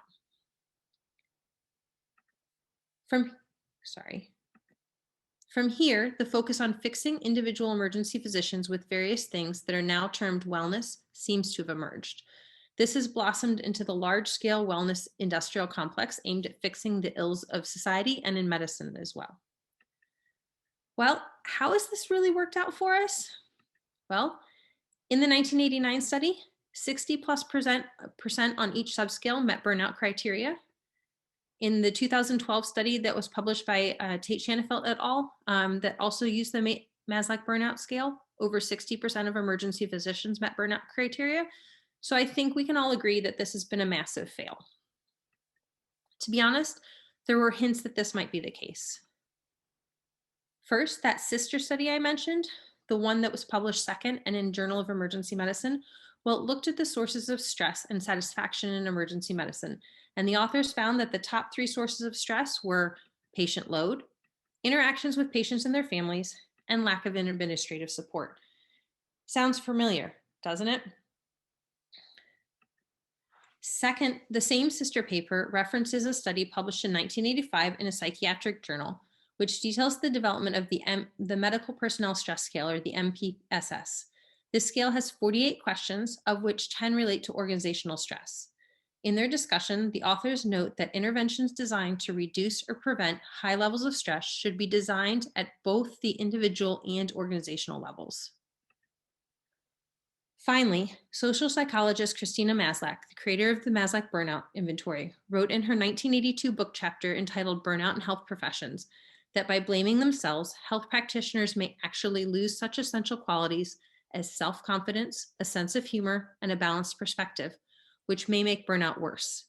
In addition, she said that blaming allows the contribution made by the properties of the situation to either be minimized or ignored. Specifically and very bluntly, she ends that section saying, "We have reached the point at which the number of rotten apples in the barrel warrants examination of the barrel itself." So where can we look to for solutions? As we are finally considering that the psychologist may have been right about the causes of the problem, we should consider looking to psychology for possible solutions. In particular, we're going to look at the world and work of industrial and organizational psychology.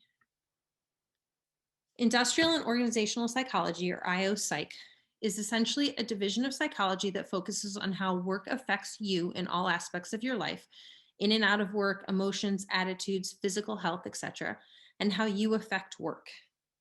Of note, in the 1970s and 80s, industrial psych transitioned to industrial and organizational psychology as they recognized, after over 100 years, that any problems at work were not just problems of the individual, but also problems of the organizations themselves. And we're going to start by talking about a few IO-Psych concepts before we move into how really they're affected by burnout. So the concept of good work is an idea that work exhibits a high level of expertise and it entails regular concern with the implications and applications of an individual's work for a wider world.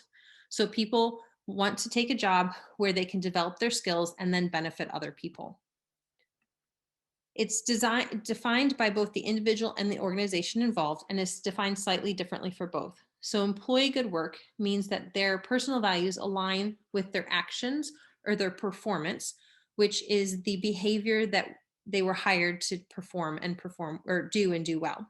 Organizational good work is the sum of the employee's actions and performance aligned with the company values.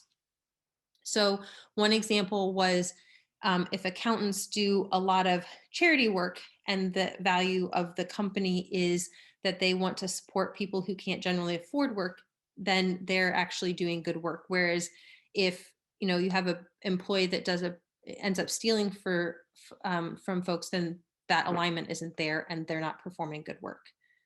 So then the question becomes, well, what makes up performance? In a simplified equation, you can see that performance is a combination of motivation and ability multiplied there, and it's either downgraded or upgraded by situational constraints. Because of the multiplication factor, if there's no ability, it doesn't matter how motivated you are to succeed. And at the same time, if you have no motivation, but you're super smart or super trained, it doesn't really matter how able you are.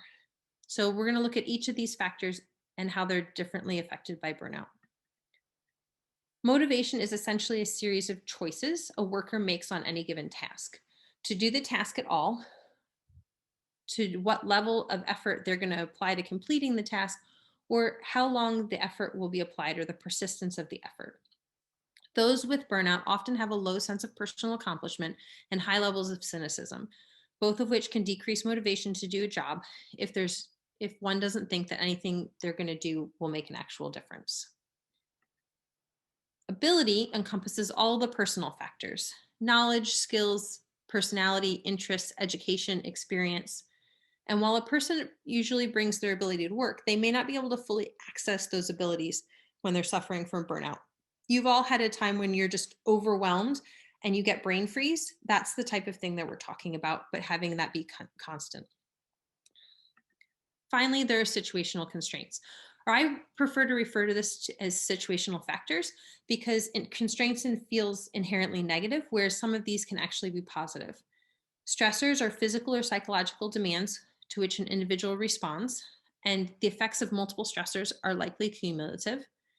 Climate is a shared perception among employees regarding their work entity, and culture is a system in which individuals share meanings and common ways of viewing events or objects. And then you have the work environment, like I said, can be positive or negative.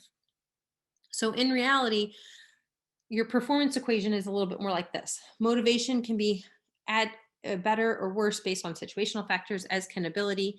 And then you've got factors rather than constraints. Next, when we talk about organizations, we think that they have 3 levels that we can make changes at. Each plays a role in the climate and culture of the organization. So at the bottom, you have the individual level. Changes at this level are a micro approach focusing on changing choices the individual makes, or on employee attitudes, emotions, behavior, knowledge. The second level is the micro-organizational level. So these are, the interactions between management and employees, the presence of accountability mechanisms, the willingness on part of an organization to self-regulate, joint worker management groups, things like that. And finally, you have the macro-organizational level, the overall communication channels, the decision-making, how everything goes from the top down. When it comes to wellness, so far, emergency medicine at least has been mostly working at the individual level. Finally, the last concept that we want to talk about is fit. This can either be person-job fit, to the extent to which skills, abilities, and interests of an individual are compatible with the demands of the job, or person-organization fit, the extent to which the values of an employer are consistent with the values held or expressed by most others in the organization. So now that we do that, how does all this relate to burnout? In IO Psych, like our understanding in medicine, burnout is a psychological consequence of stress. That is an extreme state of psychological strain that results from a prolonged response to chronic job stressors that exceed an individual's coping mechanisms. Based on that definition of burnout, the performance in a burned out person looks more like this. Your motivation is weighed down by burnout, so it's smaller. Your ability is less accessible due to burnout, and your situational constraints are much more overwhelming and may completely overwhelm the motivation and ability of a person. As we all know, physicians are resilient people who develop many coping mechanisms just to get where they are.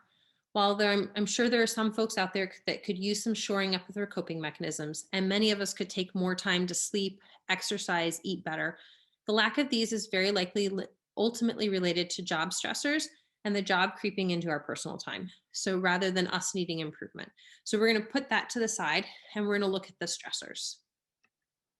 The stressors that people deal with can be divided into two categories: physical or task stressors like temperature, light, noise, the workload, the schedule, and then psychological stressors, lack of control, incivility, emotional labor, fairness issues, and such.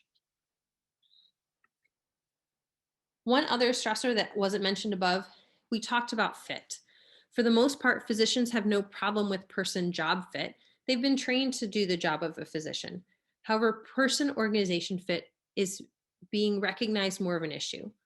What if burnout is a sign that physicians no longer fit in medicine, or rather that the organizations that are employing us to practice medicine, given the number of burned out physicians and the fact that physicians are needed to practice medicine, this suggests that the values of the organization are the problem. As we look at the interventions to work on these stressors, we look at a branch of IOPsych, occupational health psychology, which works to improve the quality of work life while protecting and promoting safety, health, and well-being of workers. They've developed a 3-level framework of stress management interventions. So first, we have primary strategies. These are proactive and preventative. They're stressor directed, and they work to modify or eliminate stressors by altering work environments, technologies, and organizational structures. It assumes that the most effective approach to stress management is to remove the stressors. So for example, one of the big ones that we have tried is, in some cases in emergency medicine, is adding scribes to take a little bit of that administrative burden away from the physicians. Secondary strategies are interventions, and they're either preventative or reactive, but they're really, I call them damage control. They recognize that some stressors will always be there. Let's be honest, we're never going to truly decrease the noise level in an emergency department. And different people generally are stressed to different levels by different things. For example, I don't deal well with a lot of noise in the emergency department, where some of my colleagues thrive on it and want to add to it by adding music. These type of responses to stress include relaxation training, biofeedback, stress management training, physical fitness, nutrition, things like that. A lot of what we've been trying to do in emergency medicine for wellness. And then there's tertiary strategies. These are also interventions, but they seek to minimize the consequences of the stressors by helping individuals cope with the consequences. So treating after the problem has already occurred. These are employee assistance programs, medical care, etc. They rebuild what has been broken, never mind that it will never be the same. So how does this affect our wellness scholarship? The way I see it is, when we look at it this way, there are 2 paths that will likely merge. First, we need to change the interventions we've been doing so far. So and this is actually a 2-parter as well. First, we want to change the actual interventions from mostly secondary and some tertiary to mostly primary as much as we can, and some secondary, knowing that there's going to be some people that are more affected. So occasionally we'll have to do tertiary, but sticking with that. And the reason I say that is that not every intervention is going to work for every person with issues. Just like not every physician in a quote bad organization is burned out. So we need to fix the systems to the extent that we can, and recognize that some secondary strategies for stress management will need to be employed, no matter how resilient the physicians are. In addition, the other way of changing interventions is we need to change the level of the organization that we've been working at. I mentioned that most of the time we've been working at the first level, at the individual, changing their attitudes, changing how they handle stress, but individuals being burned out doesn't happen in a vacuum. Wellness is not the responsibility of any single individual or group within the organization, but requires a wellness climate that pervades the entire organization. All levels of the organization must be involved in a constant dialogue about the issue if commitment to wellness is to be effective. So some possible future interventions that could be done and have been started to be directed between the NAM conceptual model of well-being, the Stanford fulfillment professional fulfillment model, as well as Tate Chanavelt published a 9 organizational strategies. Things like wellness committees with members at all levels of the organization, a budget to support wellness that doesn't disappear in lean times, performance evaluations of higher ups that actually is affected by the wellness of their subordinates, good solid subordinate relations that relationships where people can actually have a conversation and then changes can be implemented based on those discussions, support of wellness behaviors, helping physicians figure out what good work means to them and helping them find it, and helping organizations not only spout values, but actually live the values that they spout to help make that organization fit better. The second path is a reminder. Remember, IO Psych is not only the study of how work affects you, but how you affect work.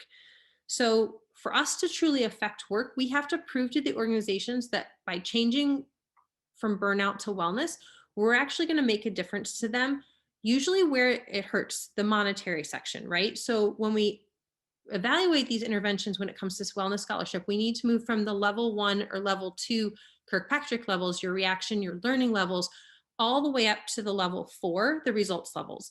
And that involves proving that when we fix burnout, your physicians provide better care than they did when they were burned out, providing increased patient satisfaction scores, more efficient care, things like that.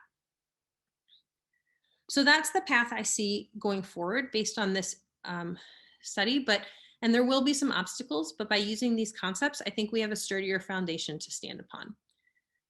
So I'm going to throw questions out there, but I'll come back because my screen is being silly. We need to change to more primary intervention strategies, change the level, and change the outcomes. So any questions, and please feel free to reach out to me, but I'm going to stop sharing so I can see if there's anything in the chat and see if anybody has any specific questions for me.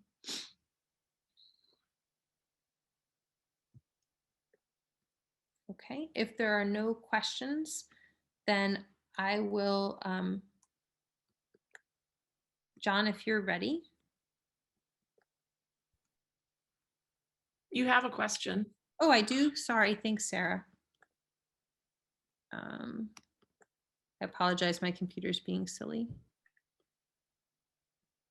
It's from Max. It says, like, any examples of research successfully measuring higher level outcomes of wellness initiatives?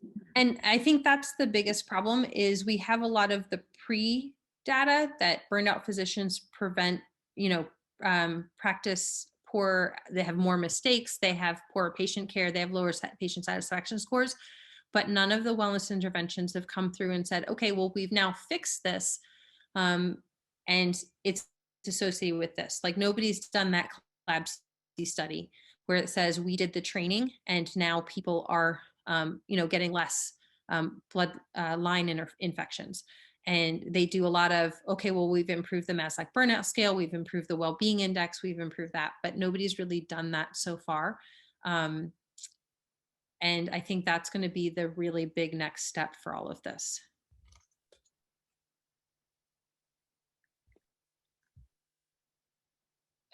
Oh, that's going to be a hot topic. I think a lot of that is the whole monetary base. So David Sklar asks, why do you think other countries have been willing to invest in wellness by reducing work hours for residents while the US is not? I think that comes down to a lot of the organizations right now in medicine are very for-profit, and residents in their eyes are a little bit of cheap labor.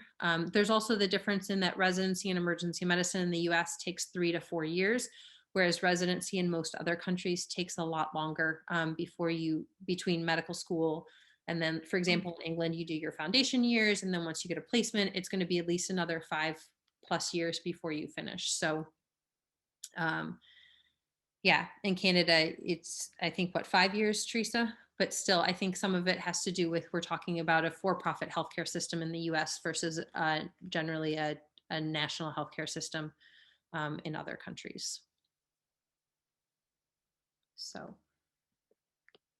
okay, I am going to transition to Dr. John Balitz, who is here to give a talk.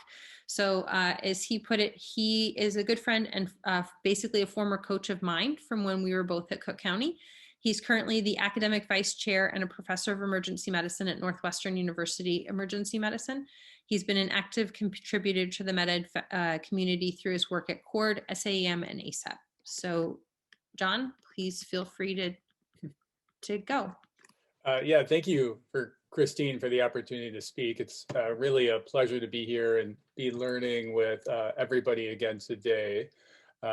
You know, I have a little bit, I think, of Megan's imposter syndrome when you and Mike Gottlieb asked me to speak. I think it was way back in 2019. You said, John, I want you to give a great talk about the evidence for coaching. I said, okay, that's easy. There is none. And so I think we have abundant amount of evidence for coaching, but I don't know that we have the right and the best evidence for coaching just yet, as we'll talk about during this talk. So I think it's terrific today that we're having this summit. So hopefully we can challenge some of you to develop better educational methodology to obtain that evidence that we need to push this and other topics forward. So thank you for the opportunity to speak. I'll dive now into the talk. So finally, the fog of COVID is lifting. You and your family just survived a pandemic, but despite being a celebrated frontline worker, your hours and salary have now been cut 20%.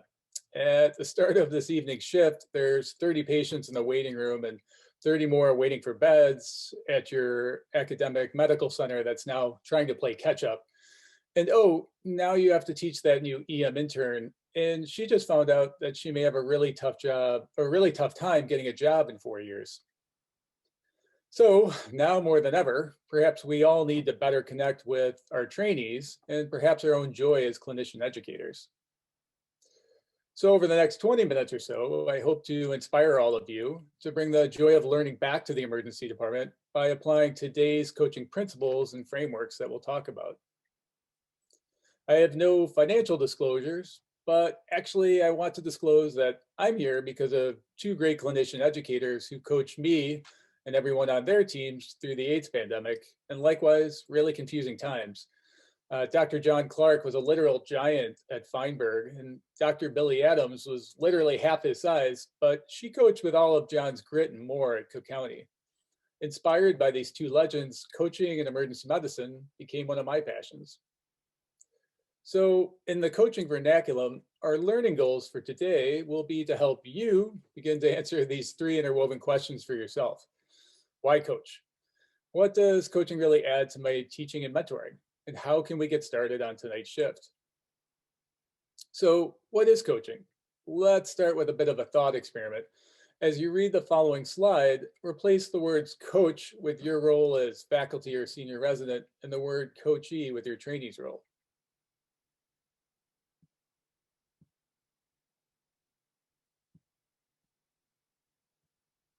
So as we read this, we realize that we're all coaches on our best days in the emergency department. And pardon me, I'm having a little bit of technical difficulties like we all have. Alrighty. Christine, can you see me? Yeah, we can see you. Okay, perfect. Forgive me, Zoom difficulty. And so now the skeptics will first rightly ask, how is coaching different than what I already do as an educator?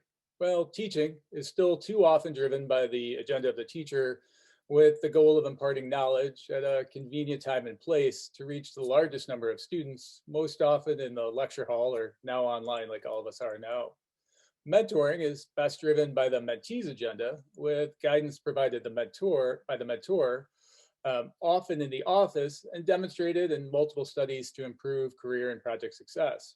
But coaching is different, driven instead by a shared commitment to the professional development of first the trainee, but also you as the coach, based on purposeful observations and shared reflections, ideally in the actual performance arena, and always built on the foundation of a growth mindset.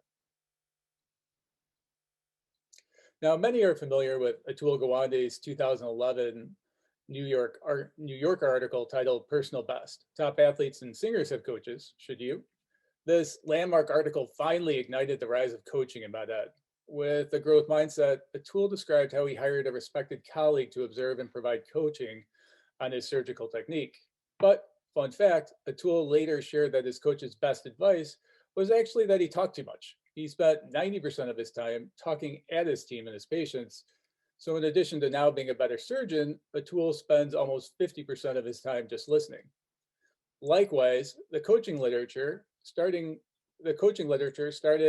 with coaching for surgical skills, but has now evolved to include communication skills. But perhaps Atul really did say it best when he gave us this great quote on coaching.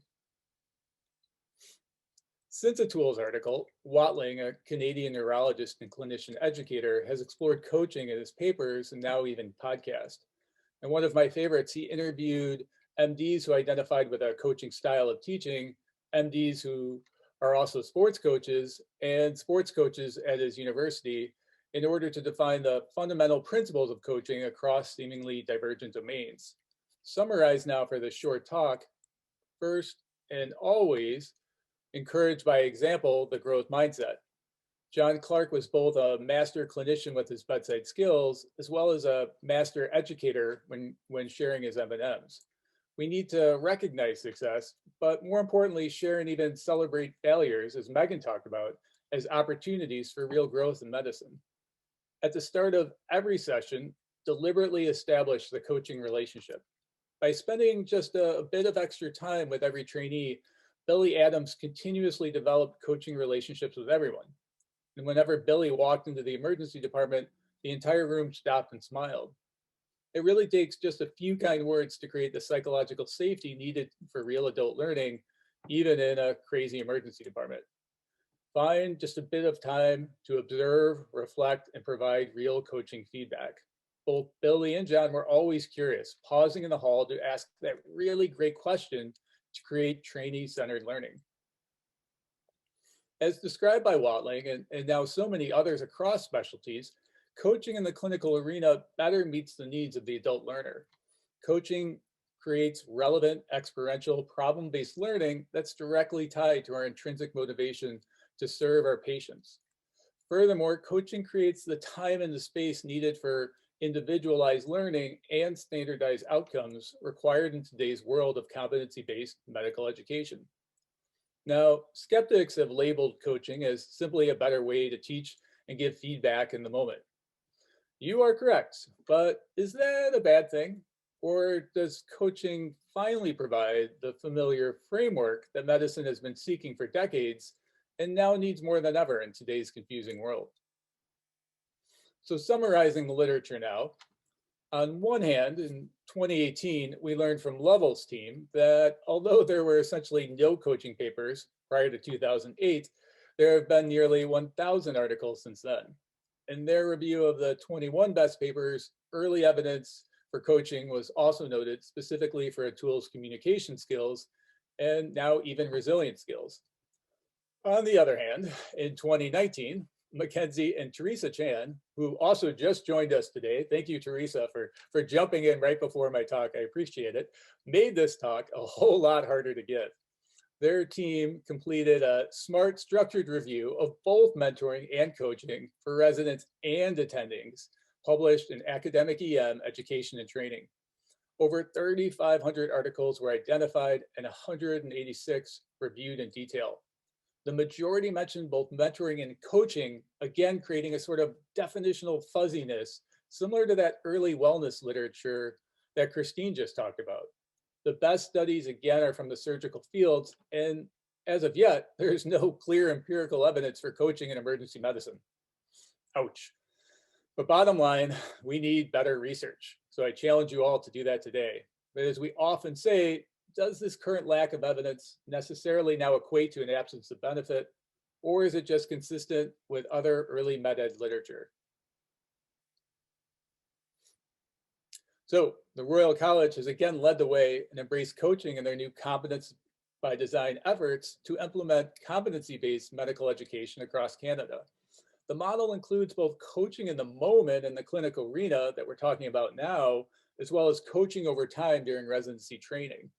Similar to Watling's paper, CBD was designed by both medical education experts, as well as coaching experts from the sports and business arenas. The most important differentiator of this new model is the fundamental shift in the purpose of assessment. We move from just an assessment of learning to now an assessment for learning. CBD makes this shift through a new clinical coaching framework that utilizes deliberate, low-stakes assessments as a learning tool, not just an occasional high-stakes evaluation method. Let's review this further now.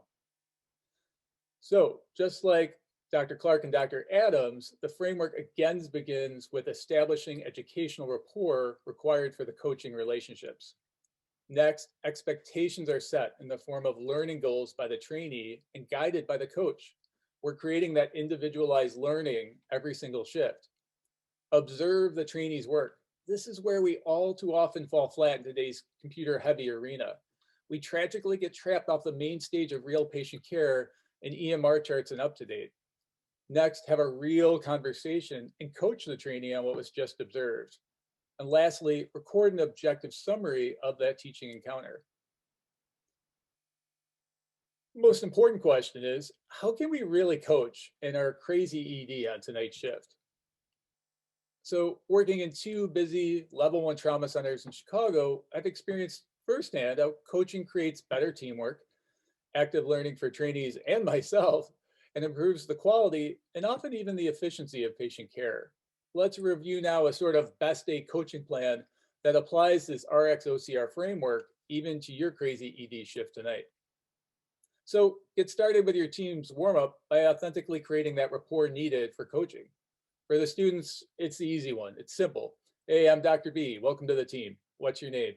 I always ask, where are you from? That just breaks the ice and you get all sorts of interesting questions. For the residents, it's always, how's life? Sounds simple, but it's actually deliberate. 3 months ago, it was, how is COVID life? When life really sucks, just call it out. And always stop and actually make eye contact with every one of your residents. If you don't get a quick friendly smile and an all good, Dr. B, then make time later for a brief wellness check.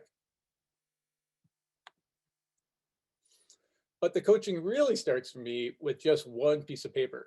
When you arrive, print out the board for sign out, then fold that piece of paper into 4 to create your coaching notes. Keep your notes in the same pocket, all shift, every single shift.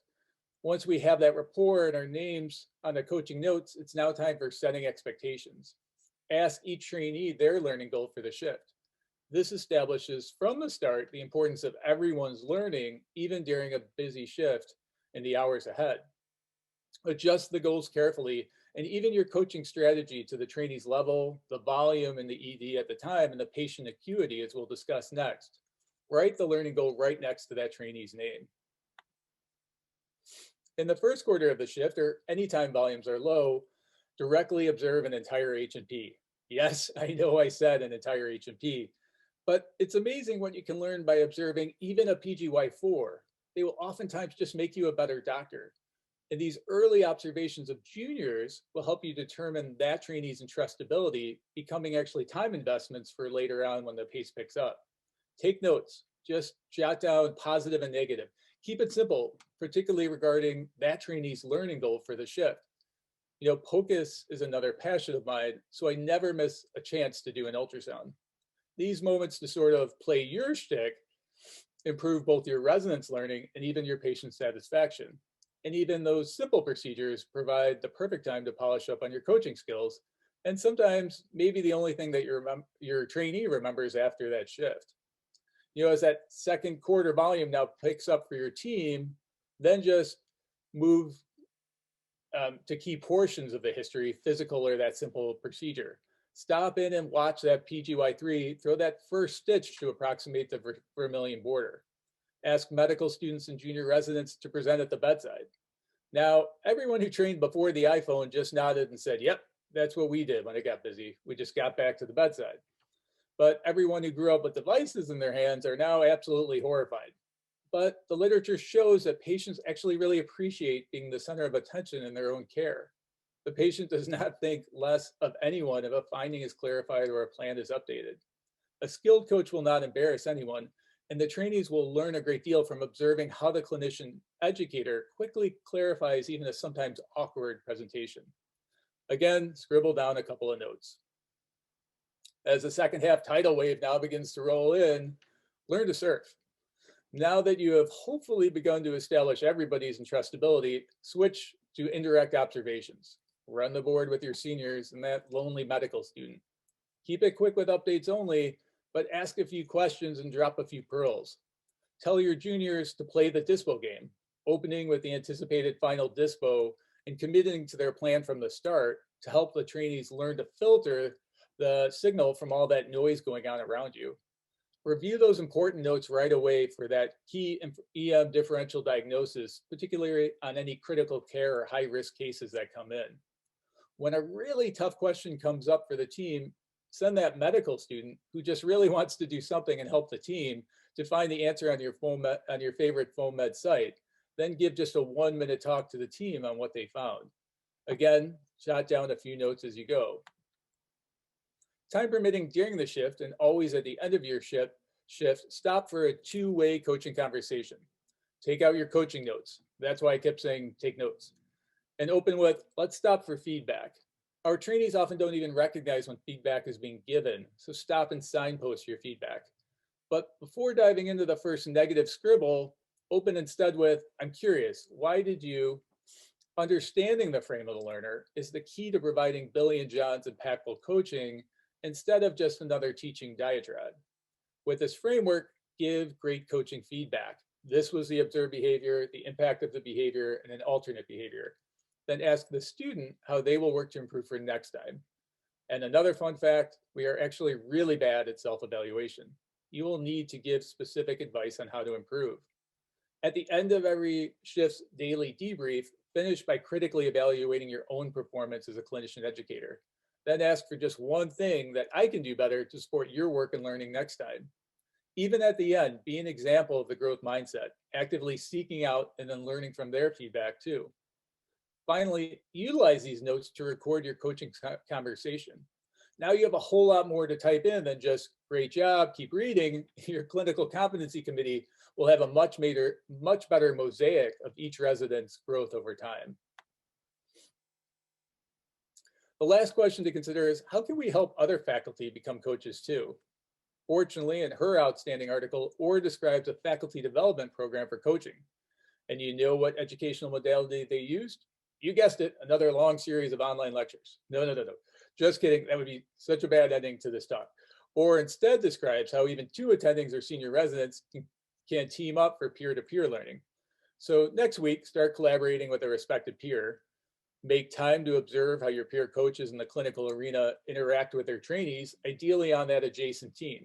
Provide an honest assessment, and then practice implementing this advice until coaching truly becomes a daily habit for everyone.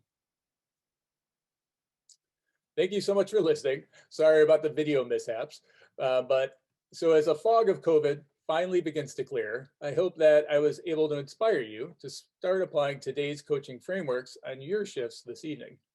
Remember, coaching is just another really fun tool for your educator's tool belt. Just like Billy Adams and John Clark, make coaching your go-to teaching and feedback technique to improve your team's learning. Get started on your next crazy shift by adapting RxOCR to your trainees' ED volume and patient acuity. Tonight, start your coaching notes with the R. The next week, add the X until coaching finally becomes a daily habit for everyone. Here's just a few of my favorite references, but no need for a screen capture or anything like that. Just scan this QR code if you'd like a copy of these slides, and please feel free to reach out with any questions. And rest assured, we are all a bit weary and weathered right now, but we are emergency medicine, a now 50-year-old specialty that will forever take pride in our teamwork during this pandemic. I sincerely hope that coaching will help bring the joy of learning back to your emergency department for everyone. Thanks for the opportunity to be here, Christine. Thank you so much, John. Does anybody have any questions before we move on to our next section? If not, I have opened breakout rooms. So for the next hour, we're going to do, we have 4 breakout rooms available on various methods of research that are less familiar to most education researchers. So please take a look at the list. You'll have an opportunity to do two. We're going to do 25 minutes in one breakout room, a short break so people can transition, and then 25 minutes in your second breakout room. So you can all self-assign. We have Shriza Natison and Jennifer Mitzman doing Delphi and Nominal groups. We have Jamie Jordan and Mike Gottlieb doing Qualitative, the Power of Listening. We have program evaluation done by Kushal Shah and Teresa Chan. And then we have surveys and other mixed methods by Steph Sire and Will Dixon. So please pick a breakout room and we'll see you in about 25 minutes when we switch to the second breakout room.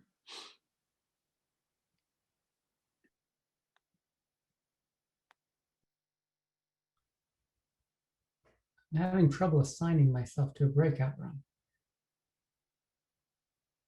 Let's see. If anyone's having issues exactly like that, just throw it into the chat box and we can assign you out to the corresponding one. Coach, I got you. Yeah, thanks. Where are you supposed to look for the breakout rooms? On the bottom right-hand side of the screen.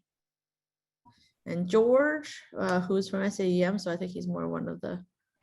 Okay. I'm going to relocate and then I'll happily turn it on. Yeah, we're good. We're good. All right, cool.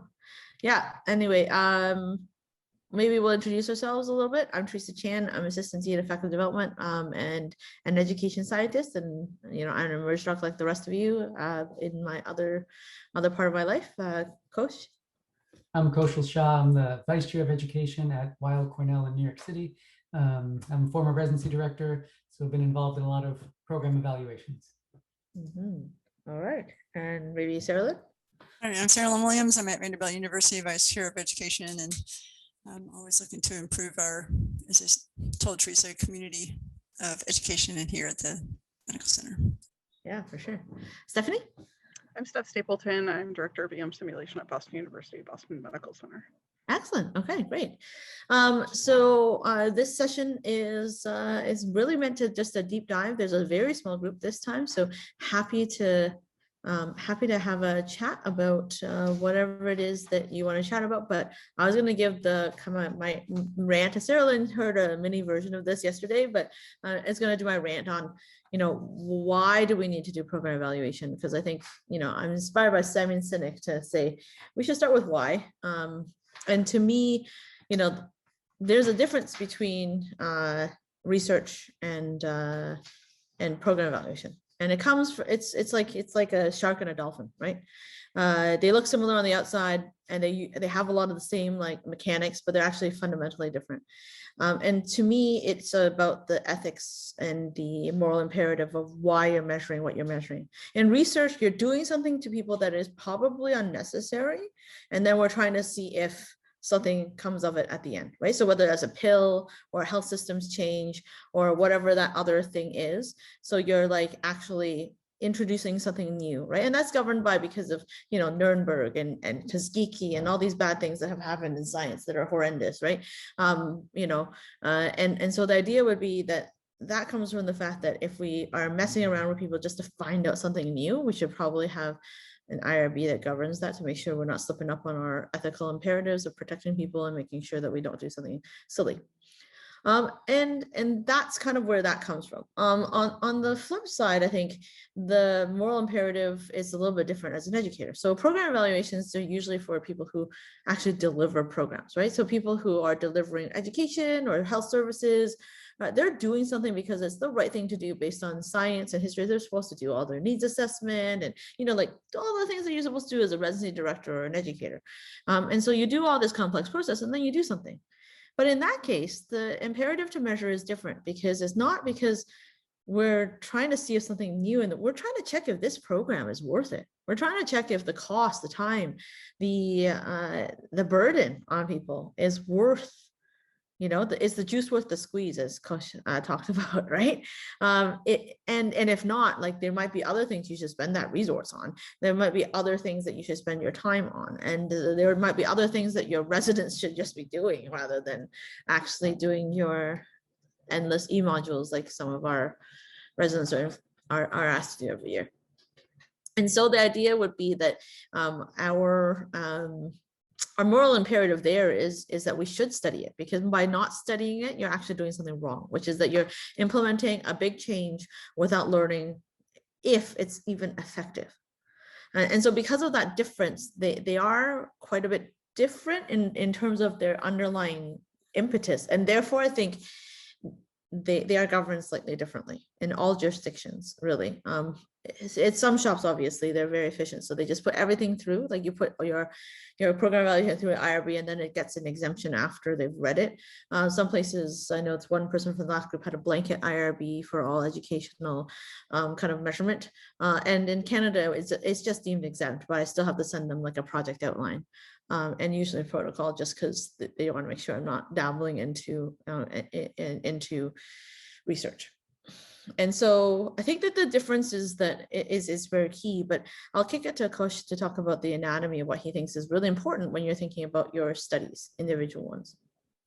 Yeah, so, I just, to step back for a second, I have a lot of faculty who are always asking, especially education faculty, wondering how can they create some scholarship around all the projects we're doing. We're doing a ton of things, right? All the time, from intern orientation to medical students are now having to do virtual interviews. So the med school asks us, can we, train them on that? It's nonstop. We're changing the way we do feedback. We do journal club, it changes every 2 years, right? Because new residents come and they say, we don't like it this way. So as you're constantly doing these new programs, we are evaluating them in different ways.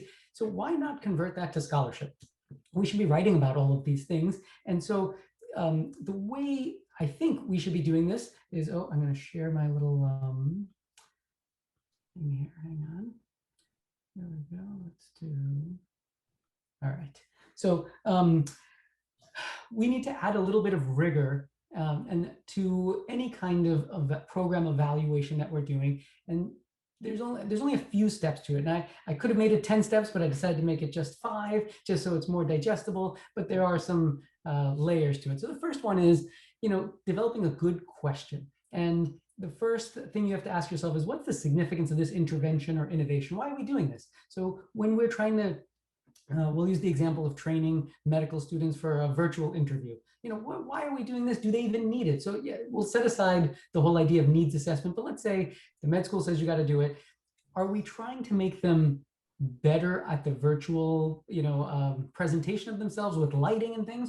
Or are we looking at kind of presenting their best self? Do we want to prepare how they're going to answer their questions and making sure they look at the camera? So if you can answer that, then you already have the, what is the outcome that I'm hoping to change, and that you now know what to look for.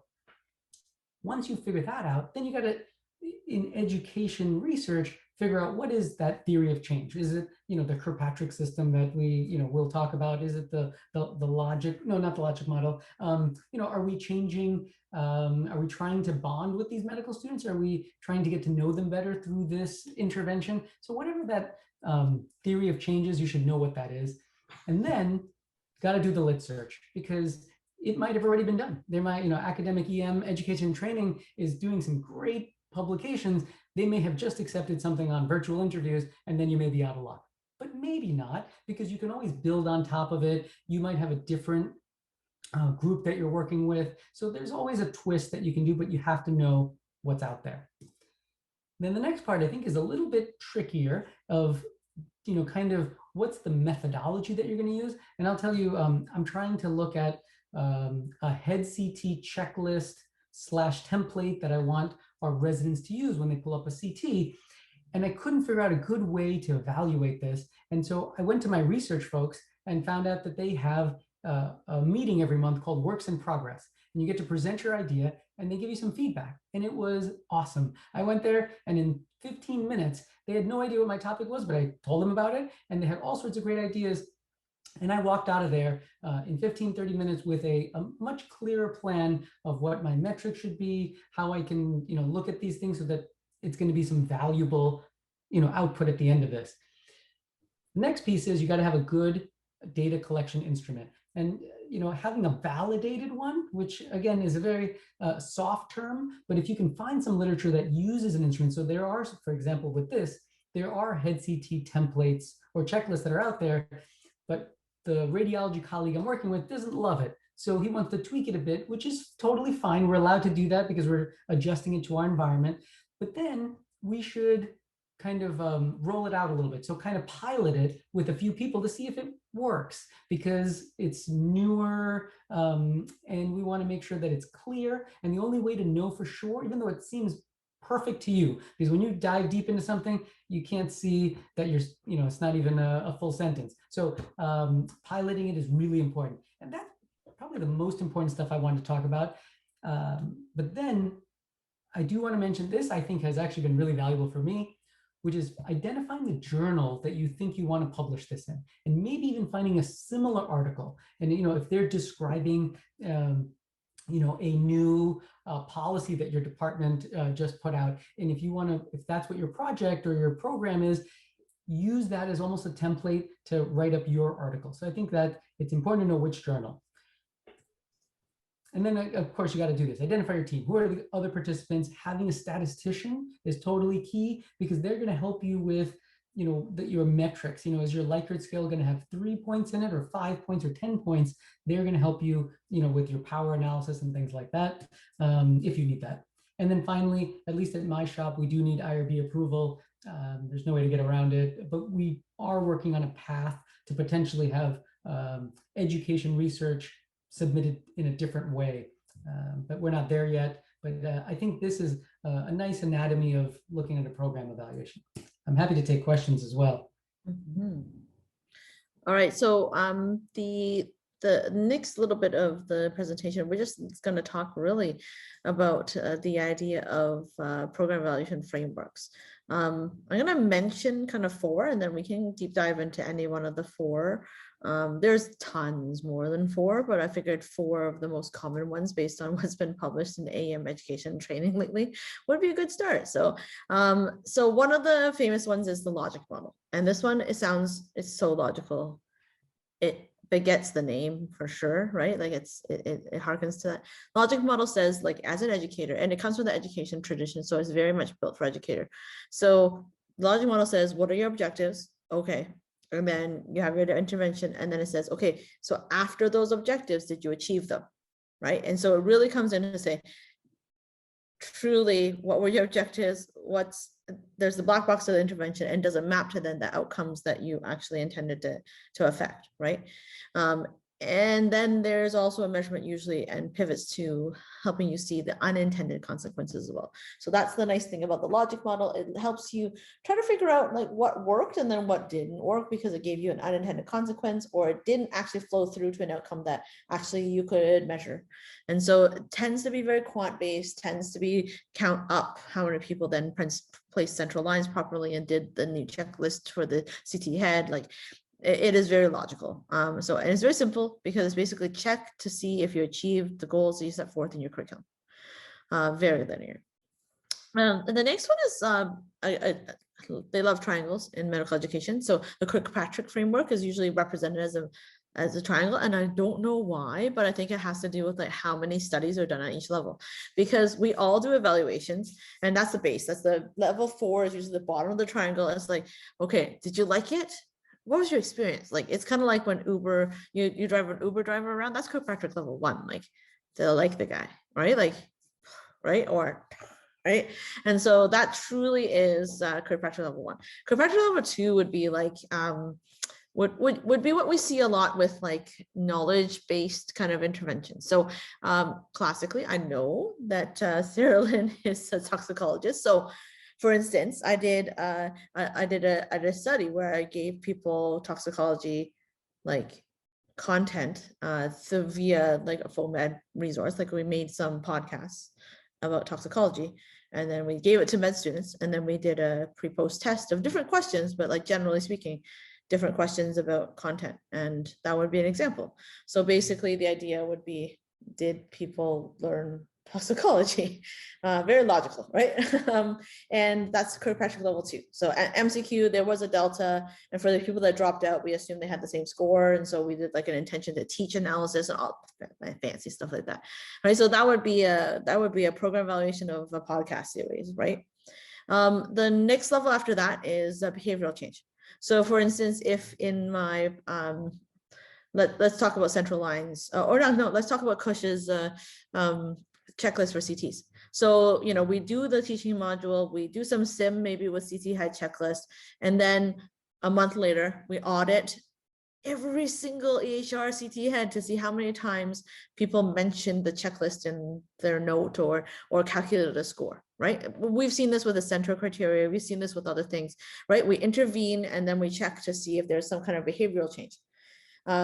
Because just because you did the central score doesn't mean that you decrease the number of antibiotics you gave, and it doesn't mean that you decrease the number of CT heads. I might just be writing the score, but my gestalt overrides this and I'm going to get a CT head anyway.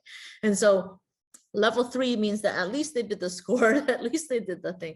Level 4 would be an actual institutional cost savings or some kind of like high level outcome of dropping CT head rates, for instance, and freeing up time for the scanner for at Cush's institution because of the checklist, right?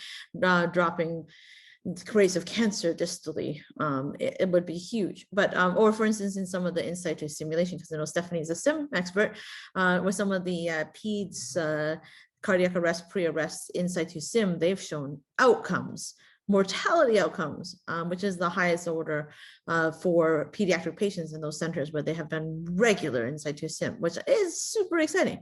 And so that would be a Kirkpatrick level kind of thing. And most people only pick one Kirkpatrick level. And I would say don't do level 1 unless level 1 is intercalated with level 2, 3, or 4. So you could do a 1 and 4, you could do a 1 and 3, 1 and 2, but 1 by itself probably is not publishable in general. As I'm going to just put it out there as an editor of a bunch of different rooms. Since we're on that, can I ask you, even level 2, if you teach somebody something and then you test them on it, and of course it improves because you just taught it to them, I would say that that's probably difficult to publish as well, right? Unless you do something novel around the teaching. Is that fair?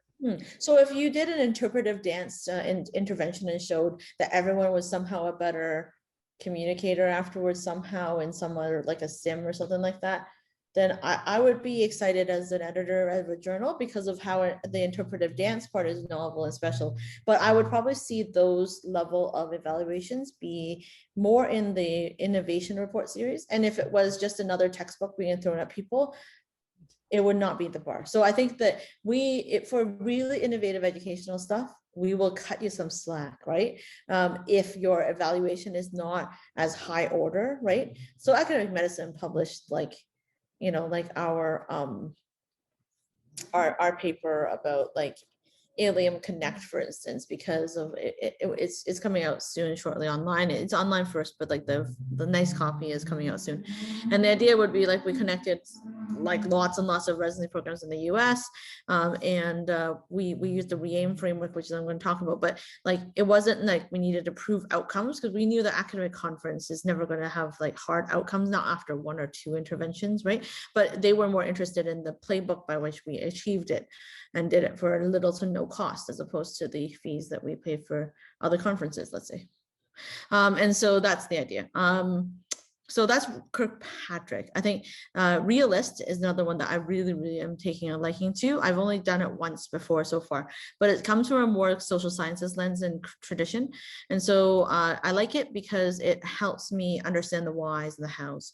And so a Realist evaluation comes from 2 people, Pawson and Tilly like the hat, and Pawson, Pawson. And so they are social scientists that studied people who went to jail and then experienced like a anti-recidivism like program. And so the idea would be, here's an educational program, right? It's still education, it's just a different context from us. And then what they found was that they couldn't get outcomes like the normal way, because everyone comes from a very markedly different context, even the different durations of jail time, the kinds of crimes, some of them are coming from low income backgrounds and are embedded in a neighborhood with gangs. Another one is like a white collar person that got caught tax evading. Another person is like someone who, like killed someone because of extenuating circumstances, but got found guilty, that kind of thing. And all of a sudden, those contexts are so markedly different that when you intervene with educational package, the white collar criminal who has like a MBA may not benefit in the same way that someone who never had access would benefit. And so they have 3 domains that they have you carve out, and that's context, mechanism, and outcome. And what I like about the realist evaluation framework is that helps you handle like more diverse input to look at the more diverse outputs. And so I've used it in a case of an academic leadership program, where you can imagine if you're a junior faculty member going to a leadership program, it's markedly different than if you're the vice chair. Like a coach that goes to a leadership program is very different context. And so handling that and then looking at the outcomes differentially is quite interesting, right? So, and because people context were like, some were in toxic work environments, and they just told us our work environment is really toxic, and the benefits I have from the leadership courses, I realized it's not always this bad. And then someone else was like, we have a really welcoming, really accepting microculture in my department, division, whatever. And I go to this leadership course, and I'm now very connected with other people that we can use to move towards our mission and vision and goals, right? And so the idea would be that it's the same mechanism, which is they met each other, but their outcomes are vastly different, right? And so I think the realist is an interesting one. And then the REAIM framework is the last one. And in the REAIM framework, what I find is useful is that it's good for those of you who are doing like FOMED stuff, or junior faculty members doing FOMED stuff. It's from public health, and it's meant to talk about reach, effectiveness, adoption, implementation, and maintenance. And we use this one to write up the ALIUM faculty incubator, the ALIUM Connect model. We used actually a logic model for the ALIUM faculty incubator program. And so each of these things can be a different kind of perspective. And I think that those are 4 that you heard of, but I'm happy to nerd out a little bit about any one of them particularly if you have questions, or if you've had experience with other ones that you wanted to discuss.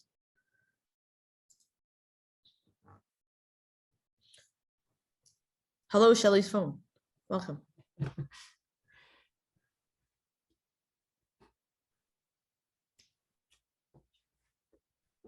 So Therese, I have a question for you. In terms of these frameworks, do you use them to sort of develop your programs, or do you do them to kind of assess your programs and kind of share it with the world? Which one? I would say that like the realist framework isn't very useful as a framework to design the programs, right? For design, I find there are different frameworks that are useful. I think that most of the models are just to check if they work. They're really at the tail end. I would use it to design the program evaluation strategy that I'm going to use, but I don't use them to actually design the program. So, Kern, constructive alignment, there's like dozens of different, like if you're doing like the ed tech stuff, ADDIE, like CIP, like there's different ones that are out there that allow you to kind of map out what your intervention is going to look like. And then you need a different evaluation model for checking if it works. Really what it is how are you going to check if it worked is really what the question is. And then these evaluations are truly that mechanism to check how it worked. And it's I'm trying to oversimplify it because it really is just helping, right? Mm-hmm. Hi, Shelley, thanks for driving in safely. All right. Sarah Lynn, you had a question? I think that's the challenge sometimes is when you're evaluating the program, you're trying to think what are the outcomes and how you sort of measure those outcomes. Yeah, so exactly. Like I do a student thing for Ed Talks, and I have them create a concept map to try to demonstrate relationships. Yeah. But then what is my gold standard to say that they got it right other than my judgment? And so then it's like, okay, did I achieve the outcomes? Well, maybe in my mind I did, or maybe in my mind I didn't, but. Yeah. So is the concept map, is it the concept map intervention is what you're trying to test? So if so, then what I would say would be, you'd want to have them draw another one with a new idea to see, and then you'd probably want blinded assessors of some sort to see if they got at least all the keywords. Or this is where the validation kind of like stuff might be useful, is that you may actually need to set a bunch of toxicologists down first and say, make a concept map of what aspirin toxicity, and then see what words come out of there, make a word cloud, see what concepts always are tied together. There are software that can help you map all that stuff out. Like if you did it electronically, it's kind of like the same software they use for social network analysis, like how often does dialysis come next to ASA level, right? Like, and so you could actually probably program a machine to mark them if you did it in a certain way, right? So the idea would be that you then need a reference standard. So for instance, an example that would be, we wanted to do these cases with our residents because they have to do these workplace-based assessments in Canada called EPAs. Ron Bayless just talked about them, right? And so my residents came into my office one day and said, we want to improve the number of EPAs that people can capture or ask for next year. I'm like, that's a good goal because you want to help the year below you. How generous of you. And they're like, yeah, we want to make videos and then we want to like show them the videos and then hopefully they'll learn. I'm like, do we need videos? Anyway, so what we ended up doing was we ended up creating a little survey with little vignettes of the potential videos we would actually send out. And then we asked the program directors across the country, like, do you think we need to do videos or are these paper cases good enough? And also we actually asked them in that, tell me what EPAs you see in this little vignette. And so that generated the reference standard. And so we actually, like, it's a fuzzy standard. It wasn't a hard set, like it's, you know, it's as fuzzy as some of our decisions of when to dialyze or put someone on hyperbarics, right? Like it's expert consensus and it's not a hard, fast rule. But what we did then, we had a reference standard. We said 80%, survey says 80% of program directors thought you could do we call it transition discipline 1 EPA, right? Or whatever, like it's just assessment 1 can be done 87% of people thought that they saw it in this scenario. And we were able to report that to the residents. And so that's our answer key, I guess, right? And so now we have an answer key from reference standard people. They also talked us out of doing the videos and we actually ended up just with paper cases, which was fantastic because that's all we needed. And we did the program evaluation. Our logic was that if we run this intervention, there should be more EPAs measured that year. There was a 3-fold increase. A 2-fold in the beginning of the year, 4-fold by the end of the year, so it balanced out. So effect size is phenomenal, right? The other thing that another resident that we jammed in there as well, she said she wanted to nudge people as they went off to the off-service rotation to remind them that on OB-GYN you should get this EPA, and that had a 4-fold increase, so pretty awesome. Anyway, so that is a blend of like some design work and then some implementation work, and the program evaluation was really just, we did this thing to help people because we thought it was the right thing to do, and then we measured it, and lo and behold, it helped people. And it's not rocket science, but it is program evaluation, right? I just want to add that, you know, for the concept map, so part of it is what are you hoping that will change in their brains, yes, right, by doing it? Is it simply that they can kind of think of, you know, if you give an unknown drug and, you know, what's its volume of distribution and what's the best way to get it out? Should I give them whole bowel irrigation or should I do dialysis? If you're trying to get them just understand big picture things, then maybe you could evaluate them some way afterwards to, you know, give them an unknown and see if they are thinking through it better, like thinking like a toxicologist as opposed to a non-toxicologist. Yeah, we do a simulation and they're supposed to use the concept maps to try to see how they take an unknown toxidrome and see if it actually works. It's really fascinating. You see what they think they were able to come together, and then afterwards the feedback, they're like, that didn't work so well. No, it usually doesn't. Oh, we got this down because we found it on UpToDate or whatever. And I'm like, that's why we're doing this. The hidden curriculum. Exactly. And so what it would be to really think through. It sounds like you've got a really interesting teaching engagement strategy.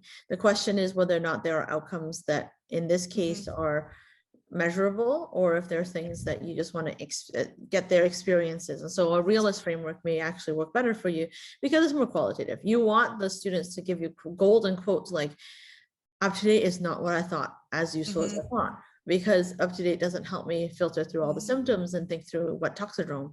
And then that's a golden quote for a program evaluation because it explains to you why the context of what they brought in with, which is that they love UpToDate, didn't map with this mechanism. Of, they were actually able to get over their addiction to, you know, UpToDate with this simple intervention, right? Like, I'm joking about it, but like, I mean, you sell it that way and we're all like, I would be intrigued by that intervention, right? Like, you know, 12-step intervention to decrease the addiction of medical students UpToDate is pithy enough that the BMJ Christmas edition might take it.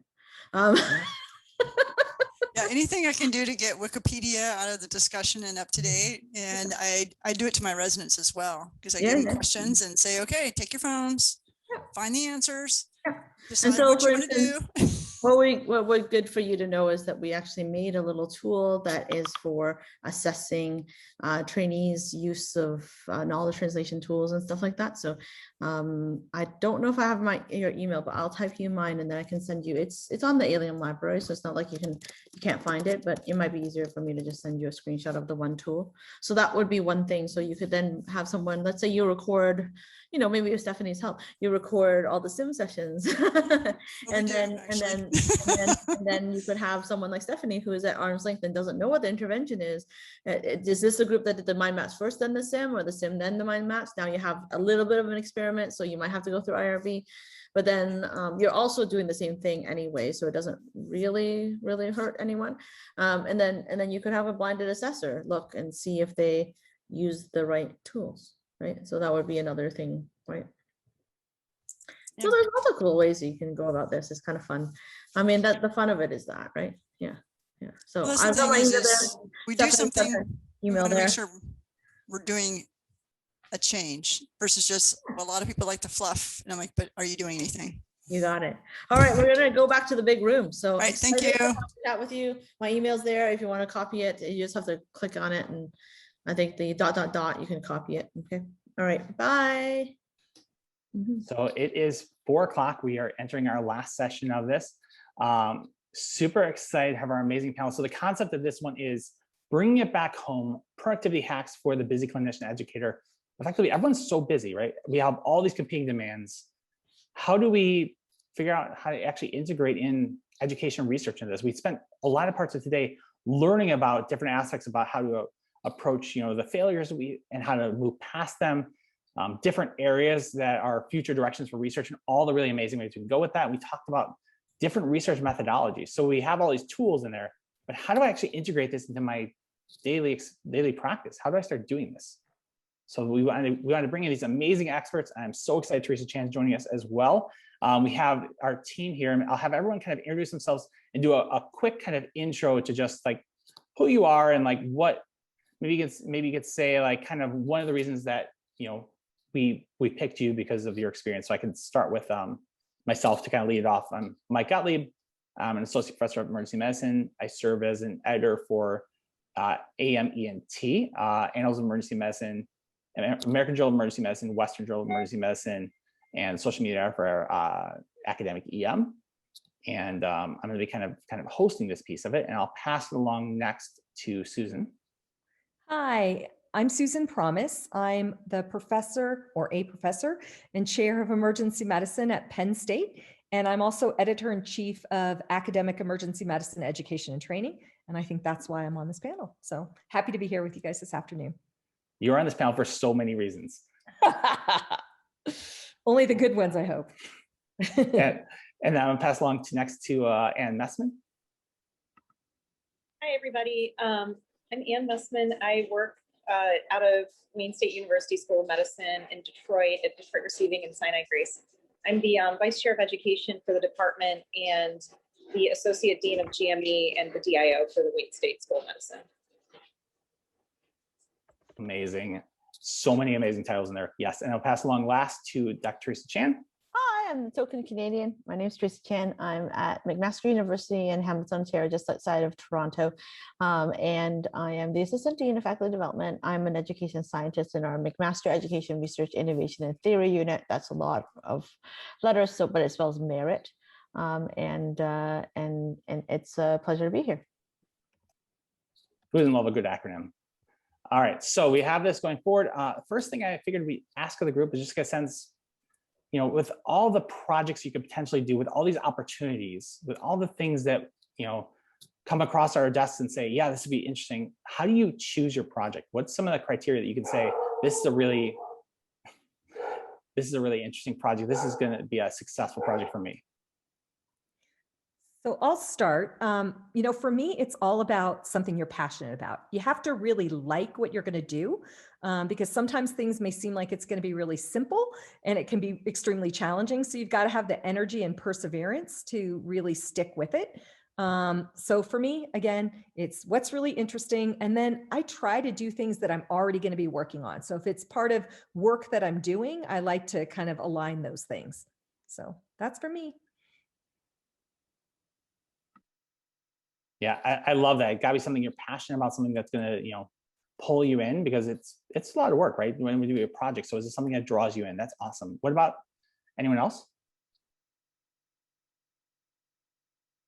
I think that part of it is actually the competencies. So I think that the competencies though don't have to be singular. So you don't have to know everything yourself, but you need to assemble the right band of, like Robin Hood, merry men and women, I guess, to join you in your quest and be part of your team. So, you need someone with the superpower to write a first draft, because of all of your editors, that's going to be kind of hard. You need someone who knows how to navigate the IRB, right? And has written a study protocol before. You need someone that can do the stats and the sample size if that's what you're doing, or the qualitative analysis if you've never done that before. So if you have done some of these things before, then it makes it easier for you to be a one-person show. But I still think it's not very fun when you do it all by yourself. So I would highly suggest having a team. I think you hit on a lot of key pieces, and we'll probably jump a little bit to how you assemble those teams. But it also seems like the people is part of it. Like if I'm going to work on a project with someone that I like working with, that might end up being a drawing factor too. Like I have my core group of people, and actually all the people on this panel are amongst them that I'm like, I would gladly join a project with you because I like working with you. You bring in this energy, you bring different skill sets that really make it fun. So I think sometimes that component of the people factors in there as well. And definitely, ensuring you have a good balanced team. What about you, Anne? What's your approach? Sorry, had to unmute myself. I'm with you guys. It's about choosing to work with the right team. Occasionally, I will do things on my own that I think would be harder to explain to other people than to just do it myself. For example, I wrote a paper a few years ago on ocular trauma, and it was kind of like a lit review sort of thing. And I felt like, all right, it's going to be easier for me to just keep track of the lit search myself, read the papers, and do it all on my own. But in general, that was painful, and it was lonely. And I do like working with people. I think we'll get to a question about this a little bit later, but you have to be very careful also who is on your team, because they can be tremendously helpful, or they can also make the project very painful, or they can be, a huge obstacle rather than an advantage. So I like to choose projects with people that I've already worked with, that I have had successful relationships with, or people, who I think will probably be helpful, because I've certainly gotten burned. Yeah, absolutely. And I'm going to add in real quickly that, this is also open to the group as you go through questions. Throw any questions you have. If you have insights or strategies that work for you, let's use that chat. We can kind of call that up as well. We have some questions we kind of prepared up for the group, but I highly encourage, throw questions in the chat. Let us know if there's things that are on your mind, so we can really tailor to questions and things that arise there, and share your advice too. This is 4 of us, but we have this amazing group here, and I really want to learn a little bit from you all too. So with that being said, Anne and Teresa, you both hit on the concept of these teams. So could you talk a little bit more about how you pick your teams? What do you consider to be core components, or what things are you looking for to decide on a team? I have to go first. So for me, I think I'm looking for people that can augment me. Like I said before, if I have certain skills, I want to find other people that augment me. I do also think about how I can act as this mentor or sponsor, right? And so I think it's really important to have some succession planning for your lab to bring people along when they don't quite know at the beginning. And then, I've had great success with some of the people here and collaborating with them earlier stages in their career, and now they are phenomenal scientists, and I'm so thrilled when they ask me to be part of their projects, right? And so I think investing in people that are junior to you is important. So whether they ride shotgun, so that's second author, where you're the first author and they're riding along and being read into everything, or maybe someday when you're a little more senior, it might be that you're last author and you coach them in that first author position, ask them to find a Robin to their Batman, right? I do think that I think that's the triad, right? You have Batman, you have Robin, and then you have Alfred, who's keeping the lights on at the mansion, so that, and pays all the bills and make sure that everything's working pretty well, because the Batcave doesn't run if the power bill is not paid. So I do think that we have to think about some teaming in that way, in addition to trying to figure out if you need Wonder Woman or Superman, right? And I think you need to figure out what the superpowers that your team is missing, and then go in and find them. So sometimes that's PhD scientists, sometimes that's methodologists, sometimes that's someone who has a deep expertise in, let's say, sociology or feminist literature, whatever that is. It's so tailored to the team and the project that I can't say that I have a one size fits all. It's more like I'm going to mix comic books now, and different Avengers movies have different sets of Avengers in them. Similar here, different projects might have different people in them. Yeah, I agree with everything Teresa has said. I've started thinking a little bit more now, because I would say in the past, there was usually this cast of characters, and I would usually choose from that cast when I was setting out to start on a project. And I've started to become more mindful of making sure that I'm including women or minorities and other groups, and not just the same couple of people over and over again. So that's been important to me also. And I think that you can sort of get stuck where there's like a couple people maybe in your department or at large that you really enjoy working with. Like I love working with Teresa and I love working with Mike. But you also have to think about some of the more junior people that just haven't been given a chance yet. They might be awesome, we just don't know yet. And so I've started seeking out, more junior residents that haven't yet proven themselves, but want to do something, to try to make sure that I'm not just working with the people that I know are awesome, that I know will be successful with me, and trying other team members to expand. I would add that everything that people have said is totally on the mark, and I agree with it.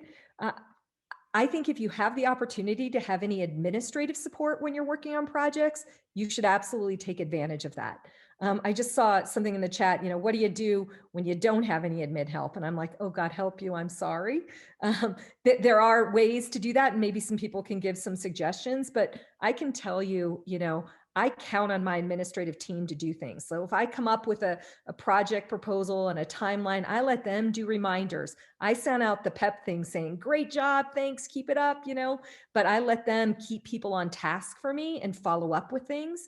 And it's really, really valuable. My admin person will tell me, hey, Susan, this person's not responding to emails. Like, you may want to make a phone call. You might want to text them to kind of see where things are.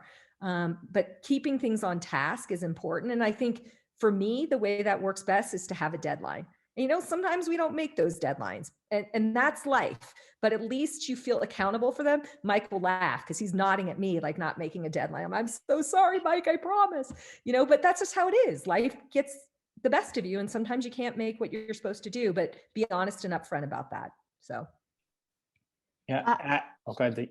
I was just going to say, Gottlieb and I come from a different school and probably a different stage in our career. So we've not always had admin support like Susan has. So for many of you out there who are a little more junior, sometimes you have to learn those administrative skills yourself. And it is that when you're first getting started, it's different when you're chair, right? Because you have so many other obligations, and as you rise the ranks, now I have to let go of projects. That's a different learning curve for me, and let other people take the lead. But I think when you're very early in your career, your first couple of projects, you're probably going to do some of that administrative poking yourself, and that's a way for you to learn how to do that skill well, so that then later on you can teach someone else to, or hand it off to someone else. Because if you've never run a project, it's really hard for you to be able to fix things when they fall apart. And so when you're more senior, then 100%, I think it's okay for you to then let go and give away kind of like the project management to a project manager, because you've bought in a grant and other things like that. But at the beginning, I think part of the learning curve is to send all the emails for the Delphi yourself, so that you know how painful it is, so that when you actually go and do another Delphi another time, you have deep and empathetic understanding of how hard it is for the person who's having to send all the emails out. So that's my perspective, and I think that we all nodded in agreement on that, because I think it's not that you're just learning your stripes, you're actually learning the science when you're doing that stuff. Absolutely. And I think that hits on one of the areas of delegation too, is like figuring out how you can split roles up. As a project leader, doesn't need to fall all on your shoulders, but just like in the ED, when you're running a room, you should know how to do everything. So if there was no residents, you should still be able to tap an abdomen, reduce the shoulder, and intubate a person. And so having the same thing amongst there, that if something happens and maybe they just aren't able to, complete their project because life happens and it's COVID, and even before COVID, life happens. Being able to kind of step up and help them out, but also training people so they develop those skill sets to then step onto a leader role and again know how to do that step. So kind of carrying forward, and I think that was something that Teresa Ann hit on a little bit earlier too. Is when you're going to go through like assembling your team, I have favorites. I have people that I love working with. I'm like, I will pull you in the project. It's super easy to work with you.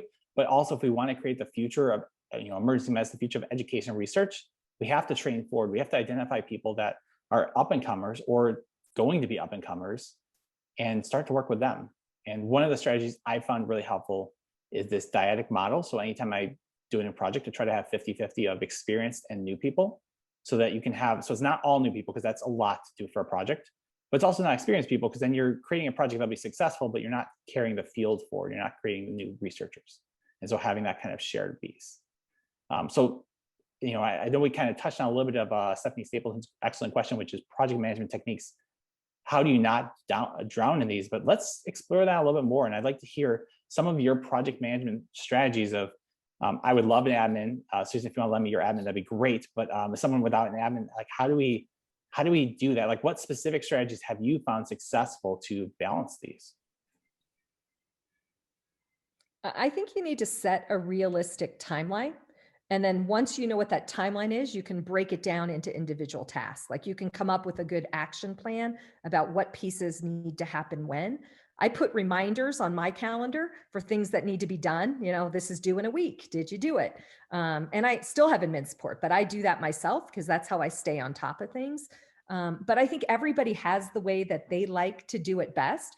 There are spreadsheets you can use if you're into that kind of help you kind of work through it. There's lots of things available to support it, but I think you really have to think about what are each of the steps along the way, and then realistically, how much time is it going to take you to get to each of those steps?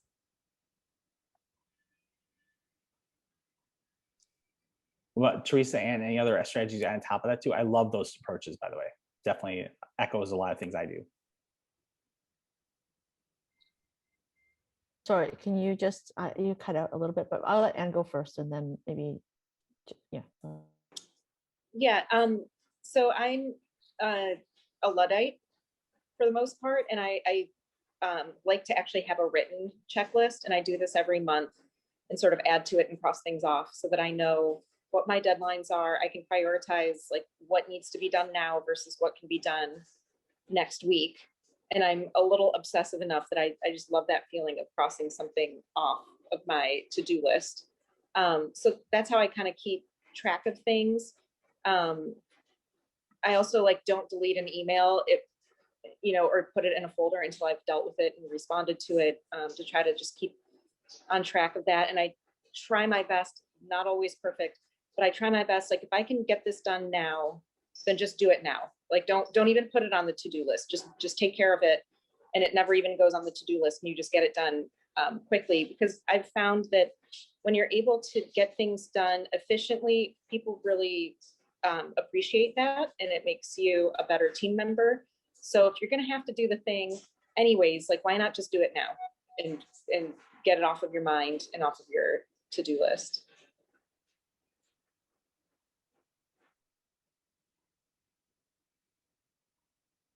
I just put in the chat, do, defer, delete, delegate. Those are, the things. So if you can do it now, like Anne said. If you can delete it, because it's actually irrelevant to you, delete it. It makes me feel good.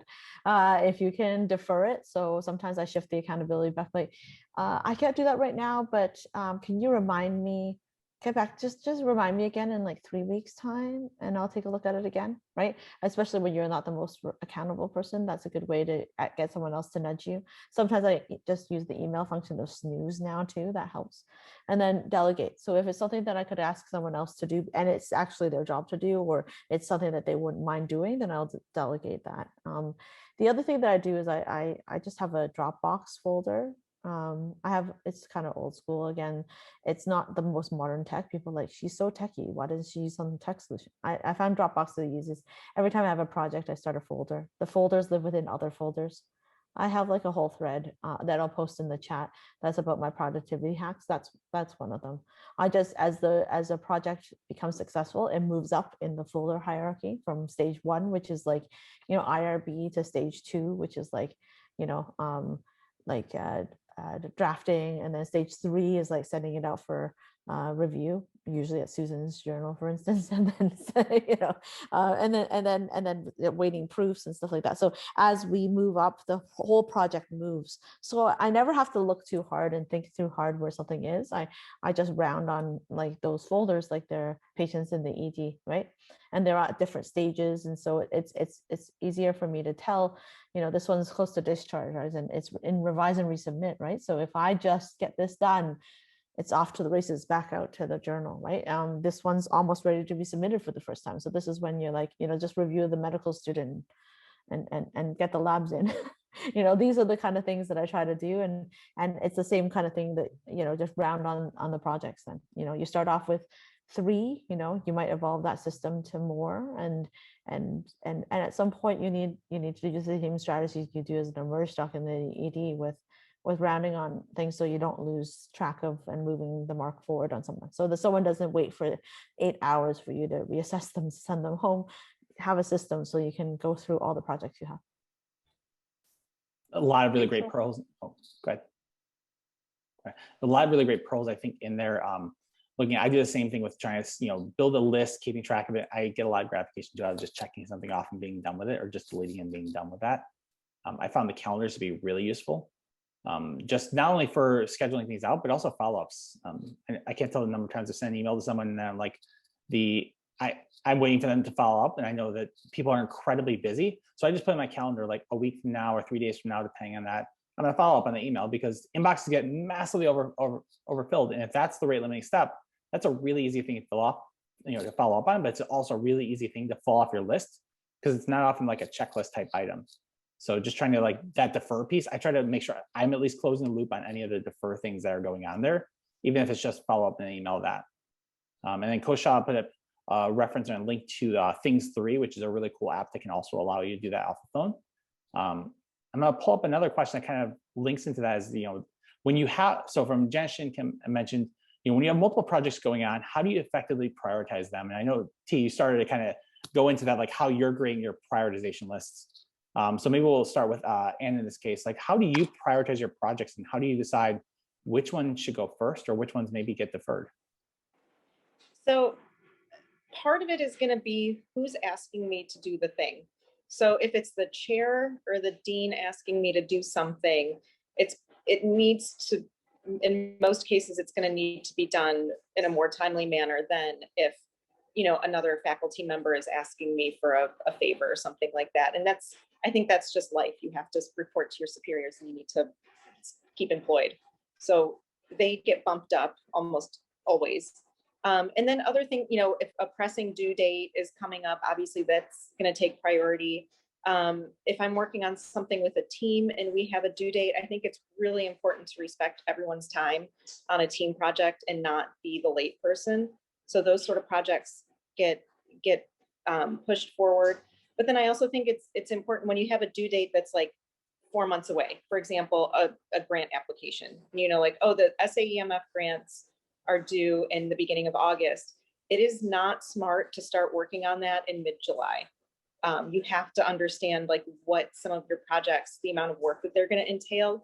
And in some cases, slow and steady is the way to go, especially with something like a grant application. So that might get prioritized in the sense of I'm going to give it 2 hours a week steadily for the next 4 months, versus starting a brand new project or saying yes to somebody that's asking me to write a paper with them. You have to be careful with your time and not overextend yourself, and prioritize what's important to you and what you like to do and what's going to help your career. Yeah, I mean, the golden rule is saying yes to something is often saying no to other things. So make sure you say yes to the projects you have, so you take care of them, and they're your accountabilities. And then after that, you can maybe say yes to some more things once they've cleared out. Everybody has a different saturation or set point for how much they can handle. And for Anne and Mike and Susan, it's probably something really high, and for other people, it might not be. So you don't have to be, not everybody's the same. And so that's important, right?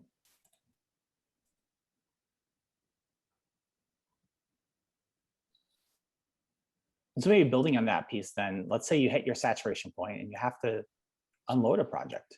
How do you step back? How do you approach those where you just don't have the capacity to do the project anymore? Yeah, I'd say most projects, right? I'm working with a team. It's not just me doing it alone. I think I have the conversation with the team. I just can't do this now. You know, I can't carry this. Does someone else want to take it on, or we'll put it on the back burner and see if it can come up later? I think it's tough because, you know, if you start something, usually I want to finish it. But sometimes you just can't. You're overwhelmed, you know, things are happening. Something comes up that you aren't anticipating. And I think also then it's kind of looking at all the projects you have and deciding which one can go, you know, which one is maybe you haven't put as much time into it and it's okay to set aside, or it's just going to take too much work to bring it to the finish line. You kind of just have to balance those things. And do you mind if I jump onto that thought? Because I think it's so important what Dr. Promise just said, is that sometimes you have to say, this project isn't working for me. And hopefully it's earlier rather than later. And it's like in the first, 10% of the work that you're doing, but sometimes it's not. Sometimes you've worked and worked and worked, and maybe you've put in 30 hours into something and it's just not working. And it's better, as painful as it is, to just cut your losses and just say goodbye to the project and move on rather than trying to force it. So let's flip the table a little bit now and say you're on the other end where you're working on a project and everyone's kind of contributing except one person. And you have one person that's been kind of not attending the meetings, they're not contributing anything, you're getting close to a deadline, you haven't heard anything. How do you approach those situations? Got to read the book Crucial Conversations. It's a crucial conversation. You have to have the discussion. And I know some people don't feel comfortable with that, but unfortunately I have more than my share of those discussions as a chair. But honestly, you need to address the subject, you need to put it out there, and usually something's going on, something's going on in that person's life, or, priorities have changed, but you just have to be upfront, and talk about the facts. This is where we are. What do you think? How can we get to the next step? At least that's my approach.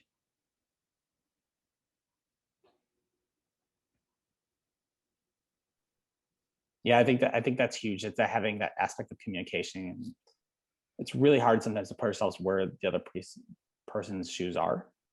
I think that a lot of times when someone's, will effectively say ghosting you, is not because they're a bad person or because they don't care. They're often just, there's other things going on. And sometimes just a quick or a medium or a longer conversation is necessary to just figure out what's going on, and then how to either engage them or allow them that freedom to step back. I think a lot of us sometimes hold in the projects even when it's not good for us or when it's not feasible, because we don't want to let other people down. And kind of giving them that ability to step back and say, that's okay, that you step back and we can move forward without you on this one, and just include you in a future one.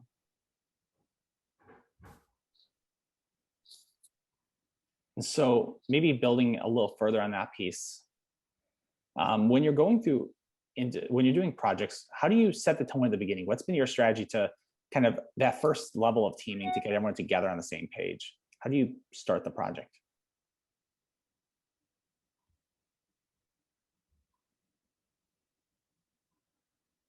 I'm happy to talk about that. I think it's really individual, and all of us on this panel are going to have different ways that we approach the beginning of a project. I think it's important to establish immediately, like at the first meeting, who's the lead on this, like who has the time and the interest to lead this project. And even though it's awkward and uncomfortable, I talk about authorship order like at the first meeting, because there can be some very, very hurt feelings if you wait until towards the end of a project and someone thinks that they've been doing all of the work and deserve first authorship, and someone else says, no, I've been doing all of the work, I should get first author. And I think that also establishes like the level of work that you're expecting from each team member. Like the first author should be doing the most, and second author maybe second most, etc. But that should be established up front. And I know we've touched on this before, but establishing deadlines. And I'm a fan of not doing like deadlines 2 months down the road, because we all know that if we are given a deadline 2 months down the road, we're going to do all of the work probably the 3 days leading up to that. So I like to have tighter deadlines, keep the momentum going, try to get the project done. Everyone feels more satisfied when they can get a project done in a more efficient way, rather than like having deadlines looming months down the road. Yeah, I would say I'd echo all of what everyone said so far, and I would add to the fact that it's okay then to also maybe have a check-in before you submit the paper, just to recalibrate.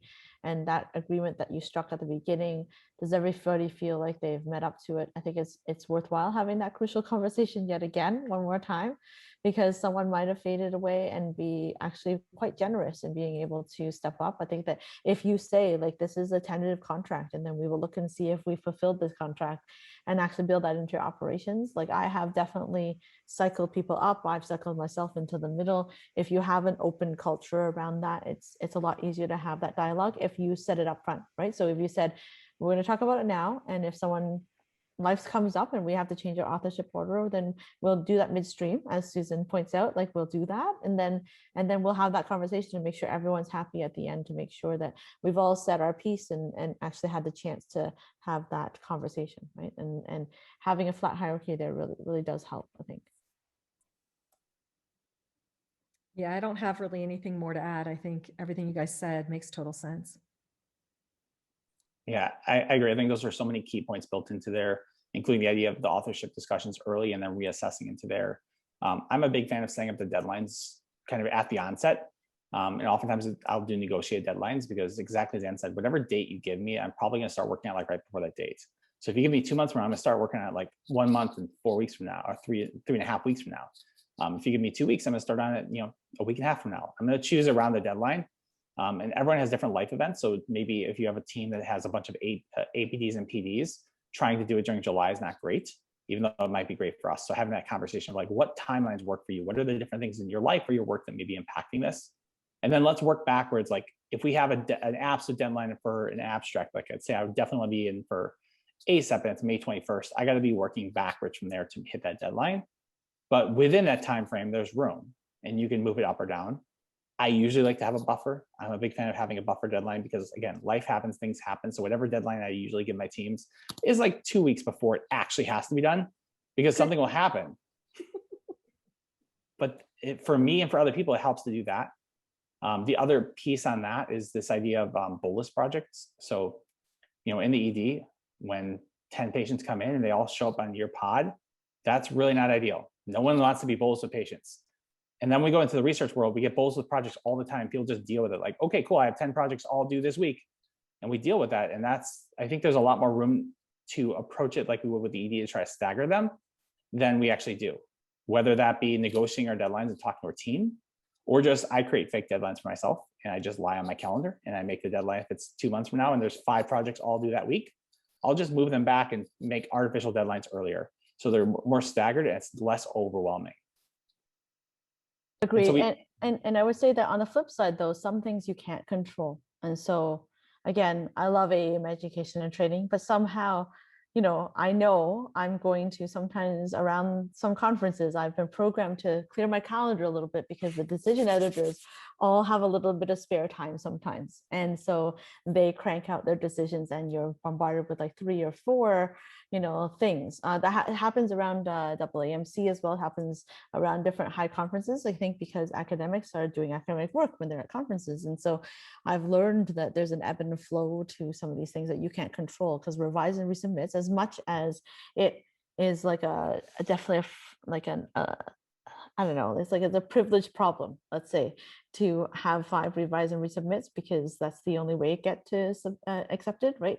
But at the same time, you can't control some aspects of that. So being able to push your deadlines and have some wiggle room for things that you do control, that's important.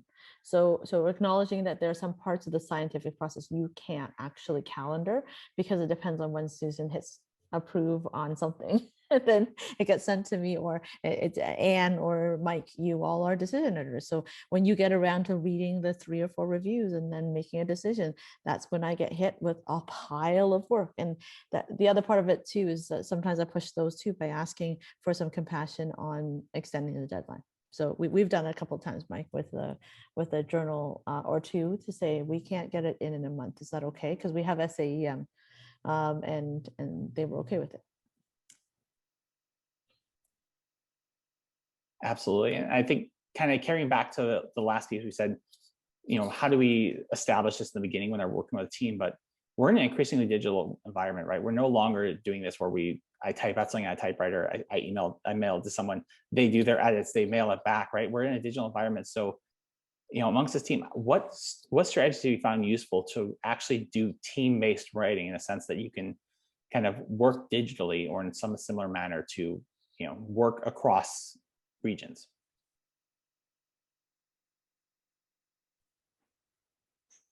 I'm happy to speak about that. So I would say I've learned something that I hate and don't ever recommend it is when you have a Word document that's just like a plain old Word document and you send it to the group and you say, all right, everyone take some time to read this and send me your edits. And then you have 6 different drafts being sent. You don't know if this is which draft you're looking at. It's a nightmare.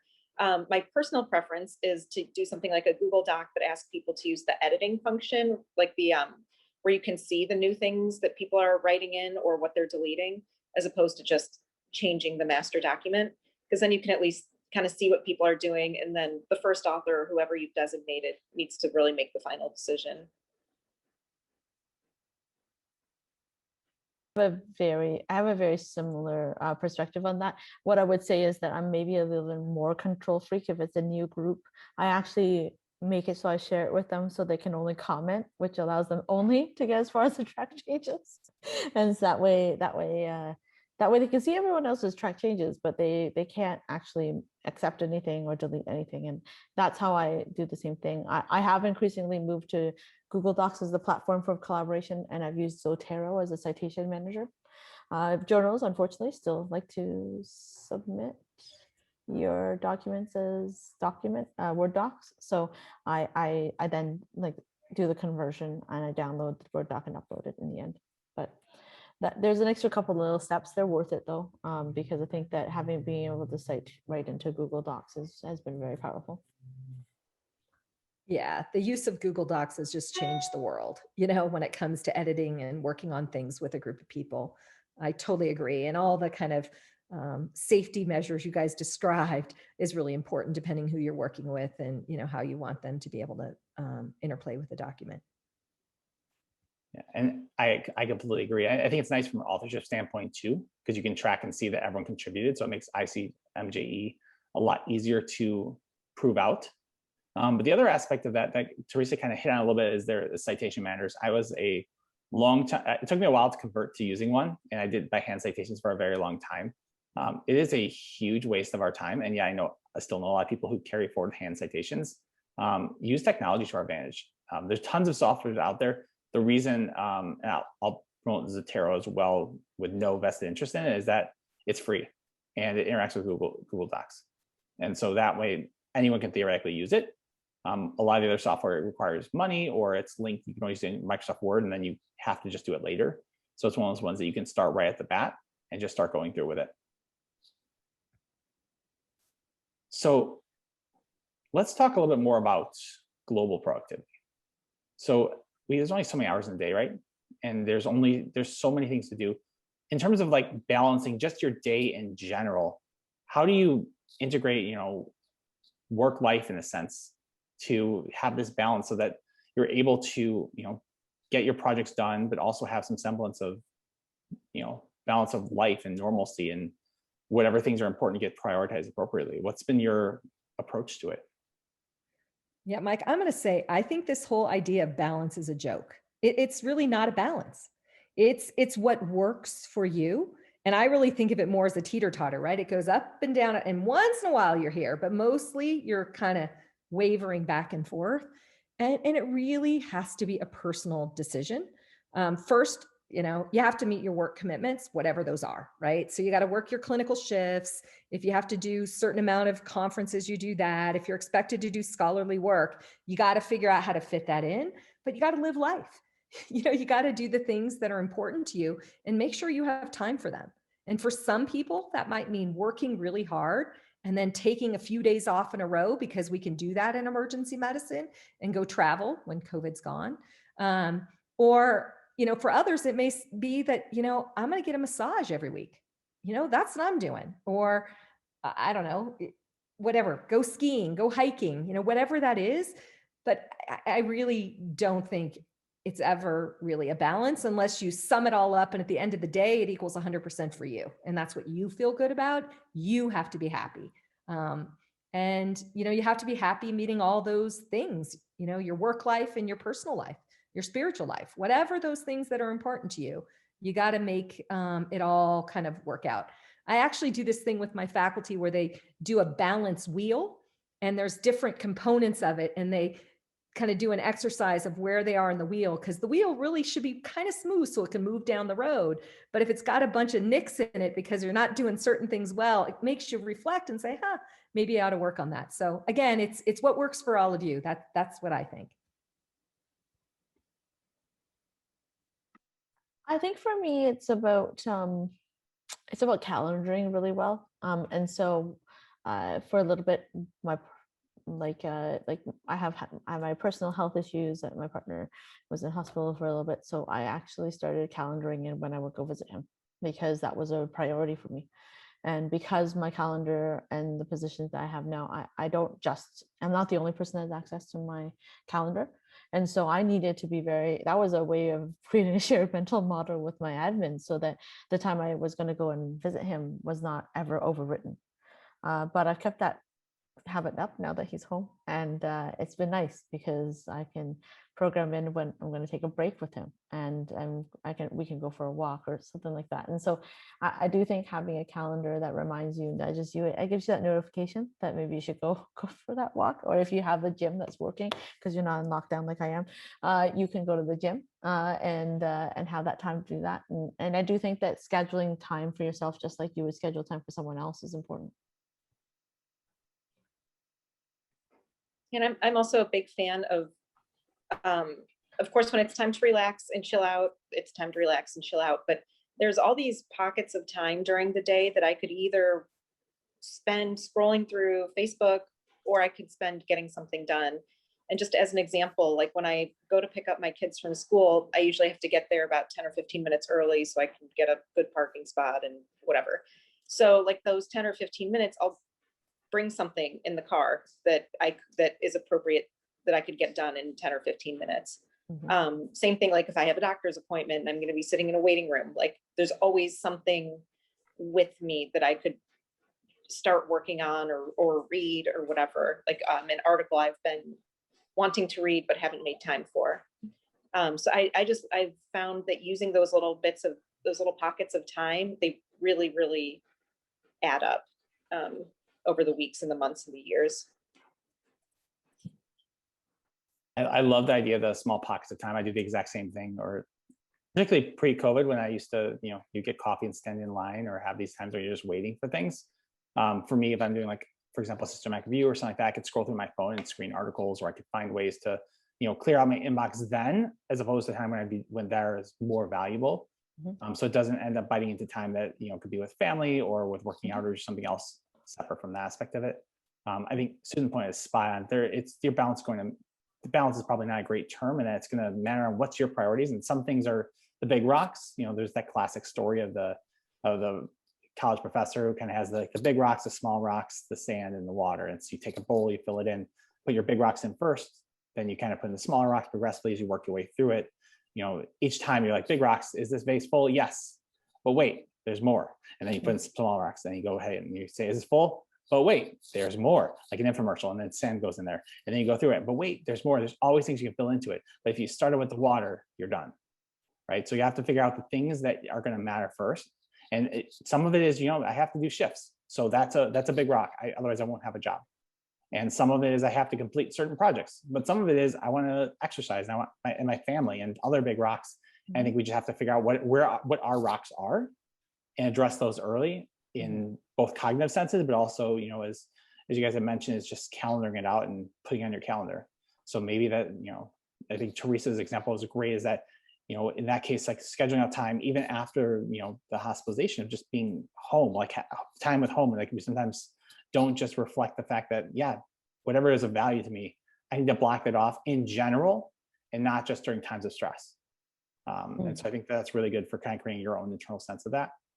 So I'm going We've gotten through a lot of Netflix because of that. So I'm just saying it's a good trick to find some quality time, and hopefully walks and stuff like that soon too, like long walks or whatever, right? On the beach, not so much, but yeah. Yeah, for a particularly addictive series, you probably need to block off like 9 to 12 hours and just marathon. No, 2 hours a day, 2 hours a day. You got to portion it out. The experience is better. Not to burn out the series. Well, we fall asleep. That's all. So let me ask my last question for you is, if you reflect back on your career and you look back at the younger version of yourself, and when you were very, very first starting out, maybe it be residency, maybe your first couple of years out, what advice might you give yourself now, reflecting back on things you've learned?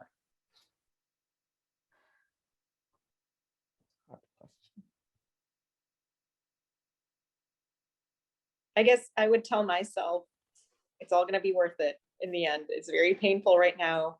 Early on in your career, you're doing a lot of work that you're not getting paid for, so you're, you're working whatever 16 or 18 shifts, whatever completely full time is. And you generally have to prove yourself first, and then your time gets protected later. So that was a lot to juggle, but ultimately it's been worth it. But, at the beginning you just feel like you're killing yourself, and you can't see what the reward is for all of that hard work.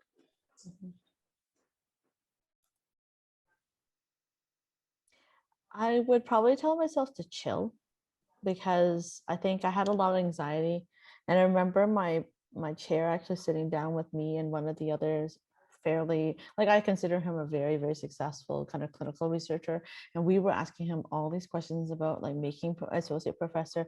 And like we had stayed late to ask him those questions. So we're clearly kind of still nervous about it. He's like, the two of you are not the two people I worry about. Could you chill? And I was like, oh, okay. And so I think that in order to chill, what I needed to do was actually have those conversations with him, ideally way earlier, because it would have been nice for me to know, like, what do most people have on their CV when they get promoted? People don't talk about that. It's kind of like finances, right? It's like academic promotion is almost as taboo as asking someone about how much they make and how much taxes they pay, right? And so I think that hopefully you can find a mentor or near peer that's willing to kind of pull back the curtain, and hopefully you have a very reasonable chair like Susan, who actually just give you the lowdown. And I think that's the thing, is that sometimes we just don't know that others don't know that. And I think that I would have told myself to go and ask, so you can set reasonable expectations about yourself, because you might be stressing out over something that's not actually something that's stressful. Yeah, for me, I would say two things. One is be patient.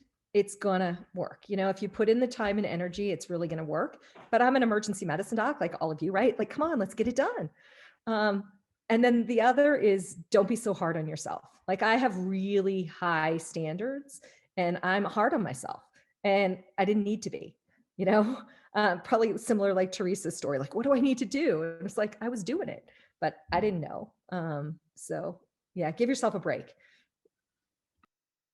Yeah, those resonate so much with me. I think that first piece of, that it's effective. It's a marathon, not a sprint. We all try to approach it as, I must do this, the same way that, Susan said, our EM mentality comes in, like, all right, I have a short interval to do this. I'm going to do this everything's stat, and everything doesn't necessarily need to be stat. Some of them can take some time. Some of them can be delayed out a little bit. You'll still get there, and just being okay with that piece of it. The other one, I think that self-forgiveness kind of aligns with one of the things that I've reflected about a lot, is just kind of my internal CV of failures and how many times that when you see other people, it seems like it's so smooth and painless to get there. Tying back to what Megan Rainey said at the beginning of the session was there, the pathway looks so straight, and yet along the way there's so many zigs and zags, and the number of times I've failed substantially outnumbers the number of times I've succeeded. But I learned a lot along the way. But I think in the beginning, each failure hit me like so hard. And then as I move forward, I realized that that's just part of the learning process. That's okay. Being okay with failure, because that's how we learn. And no one gets there flawlessly. There is no academic perfect hitter. There is a pathway that works for you, and being okay with that. Your pathway is the right one for you, regardless of how many turns it takes. So with that, I want to thank you all for sharing with us, for sharing all of your insights. I learned a lot from you all, as I always do, and I'm so excited to have learned more from this and to have such a great audience of you guys, everyone kind of sharing in their thoughts in the chat as well. And with that, we'll kind of close out the session. Thank you everyone for attending. Thank you for attending the Education Summit, and hope to see you all next year.